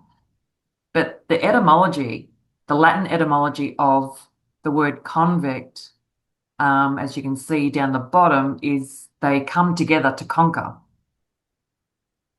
So yes, we've got the whole, it's a convicted felon, is what we're led to believe is the abbreviation for that word, Yeah, but its etymology is quite different. And it would make a lot more sense that it was come to conquer because that's exactly what they did. So that's great. Yeah, I would never have thought of that. yeah. What's Rachel written there? She's got Barak inverted is Karab or Scarab, but also Ka Ra. Ka meaning the soul in ancient Egyptian. Ra is the ancient Egyptian sun god. So the poor man's name would have been interpreted the will of God, Ra's soul, trapped the poor man's soul for their spell casting purposes. Right. So you And can read his name as the will of God. yeah, So it was obviously something very important about his DNA too, right? yes, So like him, obviously. not just the indigenous, but him specifically. Yeah. So whatever his original bloodline is, whether he comes down from that, the closest original. Mm. But I mean, you've got to remember, And Was even, was William Barrack, was he a full blood? yeah, He was. yeah. And then everything's named, like you've got all sorts of things. So around Hillsville, you've got Barak Park, but you've got to remember that park in where the shrine is. You've got the William Barak Bridge that takes you over to that park with those inverted bells. Yeah. So they've got so much correlation. So this guy is But very that's the significant. William Barrack Walk, isn't it, or something? Yeah, yeah, yeah. Yeah. Wow.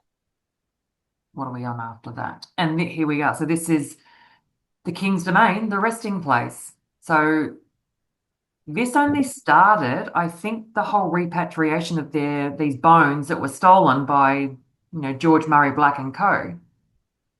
were started to be, there was a big uproar about it. So that boulder that's sitting in the King's Domain, it's not actually in the shrine's um, same gardens, but it's still sitting in the King's Domain near the shrine. And they have buried a lot, well, the 38, they've returned 38 different bones to this burial site. They say the reason it was just chosen is because they didn't know where the bones had originally come from. So they just put them all here. But this site is the original Indigenous burial grounds. So I guess that would be the reason that you would return these bones. This is part of that whole repatriation. So I've only put this article in here, literally explaining what this boulder is. And it's a granite boulder, of course. And the remains are said to be buried under this boulder and returned from the museums across Victoria. I wonder if they've even done that for an energetic reason that they need for whatever they're going to use the shrine for. Whether that's like Yeah, a, it's not it. yeah. It's got the It's granite. definitely being used as some sort of a portal for whatever their future is. I think this is the last one. I'm pretty sure that was the end before we go into, oh, that's just, yeah, the greater love hath no man, meaning sacrifice above all else for others. But it's whose sacrifice was it? Um, So what do you mean by that? Because I know you're talking to me about that. so the way they allude this to mean is that the men of the military veterans chose to sacrifice themselves. But if you look at the stories, they didn't know, certainly for World War One, they did not know what they were going for. I've been watching a few, even this is all mainstream stuff, so that even the story they're telling, the actual story, there's so many holes in it. You're like, why have we gone all the way from WA all the way over to Cairo for the World War One veterans to train in protected Egypt for 6 months to go to war? What? What for? What are we doing That's all right, and that for? especially because when they started in WA, you've got that much desert there anyway. Wouldn't you do your training there? Why are you going to get to acclimatize with barren country here, apparently? Yeah, So this is in the 1900s, and you're thinking, what on earth were they going there for? yeah. What do they think? And in fairness, for anyone that is not agreement with that, that's fine. But we had people commenting from the very first video that we said that because it was kind of like, well, how's that going to go down? But there were a lot of people saying that their grandfathers and things that have returned, it was not what they were told. They thought they were going on a world adventure, was one comment. Another said that they were handed a coin in the street. Remember this? With a handshake. And when you took the coin, not knowing what the coin was, but that meant you're enlisted. There's no backing out. Um, yeah, there was a lot of people saying they didn't know what they were going for. And just even like I think just the weirdest one is that one picture at the Great Pyramid with all the Australians of all places to do your training, and they're right in the Giza pyramid. Geese appear in bed, but they're And sitting with it's like musical instruments. we know just even through like so much stuff in modern war that's come out that yes, there's a surface level war going on, and that is a lot of the time a guise for actually black operations that for what they're really there for. And I would suggest that's probably what happened in Egypt. That they were doing Yeah, training there, but there and most of the soldiers wouldn't have known why they were doing there, but there was black ops going on there at the same time. They yeah. used them as the guys. And the photo is they're all sitting there with musical instruments. They've got drum kits. Like, is that something you're taking to fight for your life? And the kangaroo. And the kangaroo, the one Well, to make a so mascot. the other one too, and I know you mentioned this to me, was like that. Or maybe I mentioned it, but you know the Lang Hancock one where spoke about um, his solution for the whatever he called the Aboriginal problem or whatever it was back in the 60s was to, you know, pollute the water supply or whatever and make them sterile that they would die. But he was saying that the full bloods were kind of okay, and it was the half caste Yeah, that he wanted to take out. There was something. So the way I interpreted that even was there's almost something in particular about the DNA of the half caste that they were either interested or like terrified of what that DNA was. And I don't know. yeah. I'm just putting that out there, and if anyone else hears that and finds Well, and the heart, so that interesting, at the Coranderrk station, it was in, it was 1890s, I think it was, that they brought in that whole Aboriginal Protection Act. yeah, the And this is half caste act, wasn't it? the half caste came after that, but the Okay, first one started as the Aboriginal Protection Act. And this is where the Indigenous are saying, and that's where everything changed. And it wasn't, so Aboriginal Protection Act, and it then gave the government of colonizers rights to tell them who they could marry, what they could do for this is on the Coranderrk station. This is in yeah, this area that was agreed upon that would be for the Indigenous people. That's your station. That's we're not going to touch that. Then they bring in a rule that we now control you and everything you do. And then they brought in the half caste because, of course, in that station, the colonizers started interbreeding with them. yeah, And to change that whole bloodline. And that's where the stolen generation came from. They started taking the kids out of the Coranderrk station and putting them into Melbourne churches, missionaries, orphanages. yeah, They yeah. became slaves in white house, colonized households. Yeah. Well, that's yeah, because when you hear the stolen generation, you think like the '60s, don't you? You're not thinking all the way back then. 19, Yeah. early 1900s. Yeah, it went from late 1800s to 1970s. Well, I'm sure it's still going today. And we watched that. I don't know whether I think, yeah, you said you watched all that video, that 2 hour Yeah. doco, nearly 2 hour doco, very interesting documentary. But right after, because was it Rudd that did the apology in Yeah. 2008? Or the Doesn't- apology? yeah. But they were saying right after he did this apology for this alleged not alleged stolen generation, alleged apology, 200 children were stolen from mothers in hospitals right after. Like it's happening all the time. Yeah. It's yeah, and I don't think you can't look beyond that DNA component. And obviously there was an aspect of they wanted to destroy the culture and the tradition and the song, which is really just destroying the memory. That's what they really wanted to destroy. Wanted to destroy the memory because what they've obviously done, and there was no religion in Australia prior to 1788. The religion was the Indigenous culture, which is the connection between human, earth, water, stars, trees, rocks, animals. That was the religion. And they could teach people how to you grow crops in this time because it's too hot or it's too wet or it's whatever. They taught everyone how to do that, and you lived with the land, you respected the land, you deliberately burnt sections of the land, controlled burn, for it to regenerate, and then it would supply you with the food and what you needed. And then religion came, and religion became this is your new worship. And it wasn't the land anymore, it was now this personified being. Yeah. And that's how that control structure's now changed. Yeah, absolutely. And Yeah. what's the first like that again, this whole thing, the first thing that Cindy said, she's when just before she left that day, she said, country's lonely, people need to get back to country. country misses its people. Like, oh, that's interesting. Yeah, And that's what she said. Well, and her parting words were, get back to country. And someone asked me not long ago, well, what stops all this? What changes this horrendous thing that we're in? To me, and we've obviously the last couple of years talking about this whole shrine and where we think it's heading. Like, this to me is Australia playing out the Revelation script. And the Genesis will flow on from here, and whether that winds back up in Egypt and the script goes on again and it's a different cycle starts all over again. But to me, the Revelations is playing out, and yes, it's a scripted narrative. But what stops or could change hold this is Australians in particular, all Australians, everyone that chooses to live here, waking up and hearing the Indigenous stories and going back to say, we know what they did and we need to stop this. That's the only thing that can crumble this system.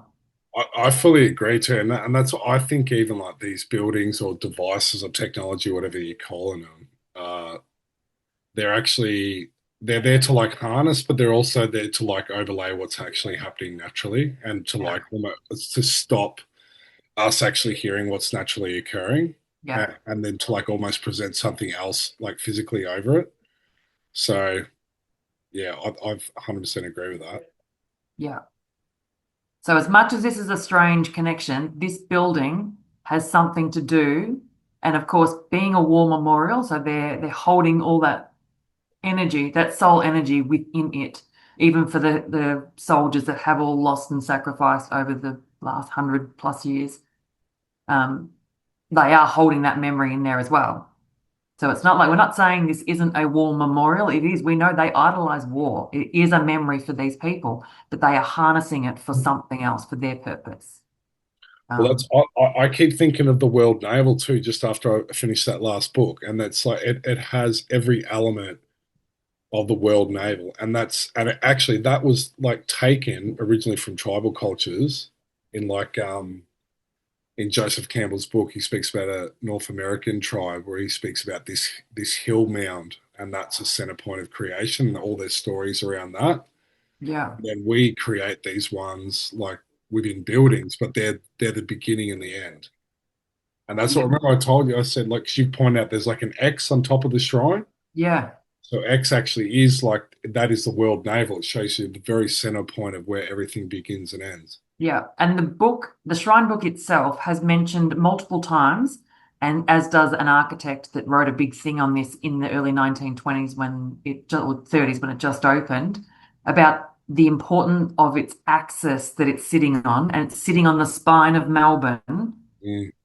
But they talk about the axis, but they don't say what the axis is. But it's on the axis, on the axis, it's on the right axis, but axis of what? Doesn't say anything about it. Clearly a big portal. And then yeah, to use the word to say it's on the spine of Melbourne, and then you've got the William Barrack building that's 32 to Looks like a 33 spine. is a Yeah. spine. Yeah. It's like a giant spine with It a face actually up is like into it. fucking it's like built and shaped like a spine too, isn't it? Skeletal building, It's yeah. absolutely intentional that they're the Yeah. vertebrae. Yeah. Yeah. And they've been collecting bones to get all this information and whatever they found in those bones. Wow. It's fucking it's absolutely amazing. Where do we Yeah. go from here, Nikki? Well, it goes into the water. Going back to the Noah's flood. The incoming flood. So, like I said, if for anyone that doesn't know, maybe go and start researching the Catithander Lake, formerly once upon a Well, are time we going to get into Lake that now, or Anne. are you going to end it here on this one? I don't mind. We can. I I haven't reckon, got I a lot on reckon, I it. reckon we can end it on here, and then Yeah. I don't know if you want to do another one next week. Yep. We'll Go just into the water, end, but look into. end your end your share screen. Are we still on? Yeah, Okay. Yeah.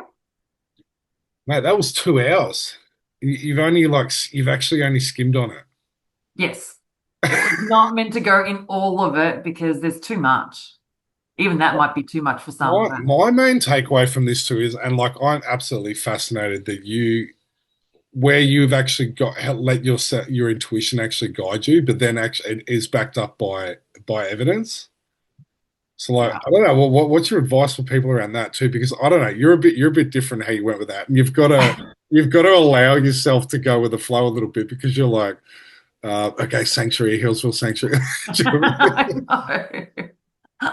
Yeah, know. like I don't know, but I think your hunch is like your hunch first is generally always right, and then the pieces just kind of fall Yeah, together. you find them. You got to find the pieces to make No it. way anyone could have made those connections. It's No. fucking wild. And well, and the other part, even talking about what I think I'm sure it was the first video you sort of said, oh, where do you think this is all going? And I'm like, I don't know. It's kind of got this Solomon Temple vibe, but I think it's Revelations. I'm not Yeah, even religious at all. I can't stand religion personally. yeah, Um, but now you've just seen those articles with the fleeing of Israel, and they're calling it the Exodus to Melbourne.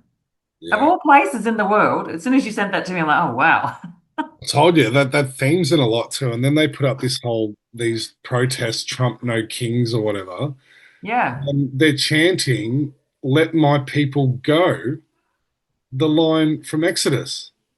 Like that's the slogan chant of these Mexicans and all these that are protesting in America are saying, "Let my people go." Why are they fucking doing a Moses chant in reference to illegal immigrants? That like, what the fuck? What reference is that? Anyway, I found that really weird. Yeah. And I mean, you can see now, like even when you were pointing out, you were saying like there's going to be an exodus of like Jewish people out of Israel.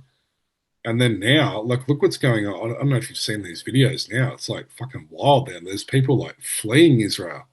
Right. No, I haven't Already. seen. Oh, it's crazy. No, but the fact they've even used the word Exodus. Yeah. Yeah, they're not. Yeah, you could use the word fleeing What and was it? leave it What was at the headline? I might have even posted on it. It says like that. Yeah, Exodus. Um, what does it it was say? something that had, it was fleeing and then the Exodus and they're choosing to flee to Melbourne. I Yeah. mean, why go to Melbourne of all places if this isn't their next sanctuary? Why would on earth would they be coming here? Hmm. Do you know that one I saw yesterday? I didn't think of was like all the Arabic countries have all got the same or similar flags, right? So they all got black, white, red, and green in all of them. Yeah. Right? Syria, Lebanon, Kuwait, UAE, all of them, right? And they're the colors of the four horsemen. Oh, yeah. Yeah, some dude. This is why TikTok's good, man. Some guy Yeah, yeah, was yeah. pointing out. I'm like, fuck, I'd never heard that. Yeah, Hmm. Well, that's interesting. isn't it? Well, we're gonna have part 10. We're gonna have to do part 10 like next week Yeah. if you Part can. 10 will be the water, be Noah's flood. So, do you know what I'm gonna do? I'm gonna put this. Well, I'll put this up tomorrow night as a live, so it'll be up on the. If you're watching this on what's the date tomorrow? 18th. 18th. Yeah. All right, we'll Cool. do that, and then fuck knows where it's gonna go from there. Yeah. Don't know. I reckon it's Don't going to know. go into a whole new subject now. I reckon you're going to like I push know. the shrine away from now because like I think you're onto something with the DNA and the Indigenous and all that. But they're using the shrine for it. That's the thing. The shrine's got something to do with it. Hence the whole the now or never, the light show is the merge of man and machine. So what are they working on? And that's the synchrotron. That's what they're doing. It's like it's all connected. I'm still most blown away at the platypus called Barrack, Yeah. and I'm with Zelda. I reckon Barack Obama. Yeah. Yeah, totally. There's some Well, because have you heard all the stuff about his mum, like Stanley Ann Dunham, that like he was his mother. So she worked. She was like she worked for USAID, so she was CIA. And then like she was in like the early like um um what S and B like fucking dirty, what do you call it, like photo pornography kind of stuff early on, and then she went over to Indonesia to like help with the overthrow there, and then Barack was actually born in Canada, and then they she basically like took him. He was like adopted from birth to be this fucking. and do they say that he was originally born in Africa? See, didn't they try to make it say that they said Yeah, that he yeah. was They say he's from Kenya. They say he's Kenya, from but they Kenya. said Kenya was in Hawaii, not Kenya, Africa.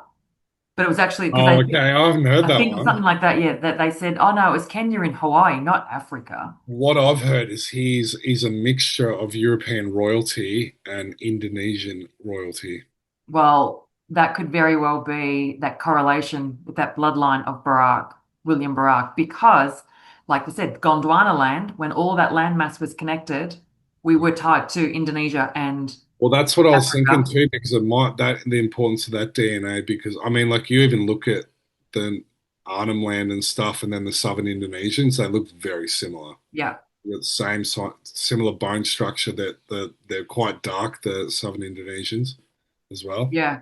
And that whole the correlation with Ethiopia, because I mentioned how the whole Dreamtime, the Indigenous Dreamtime, the Ethiopian, they have a very similar Dreamtime narrative.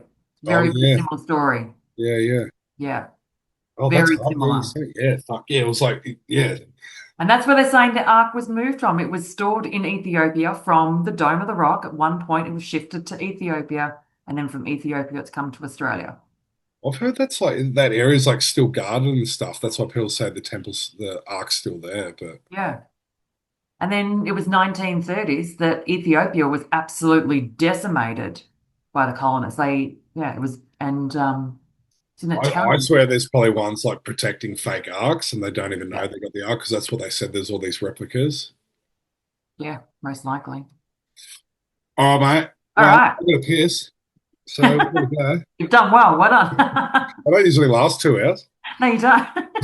Not without your break, anyway. All right, mate. Thanks a lot. Cool. No worries. We'll check it out tomorrow night. Thanks everyone for Yeah. listening.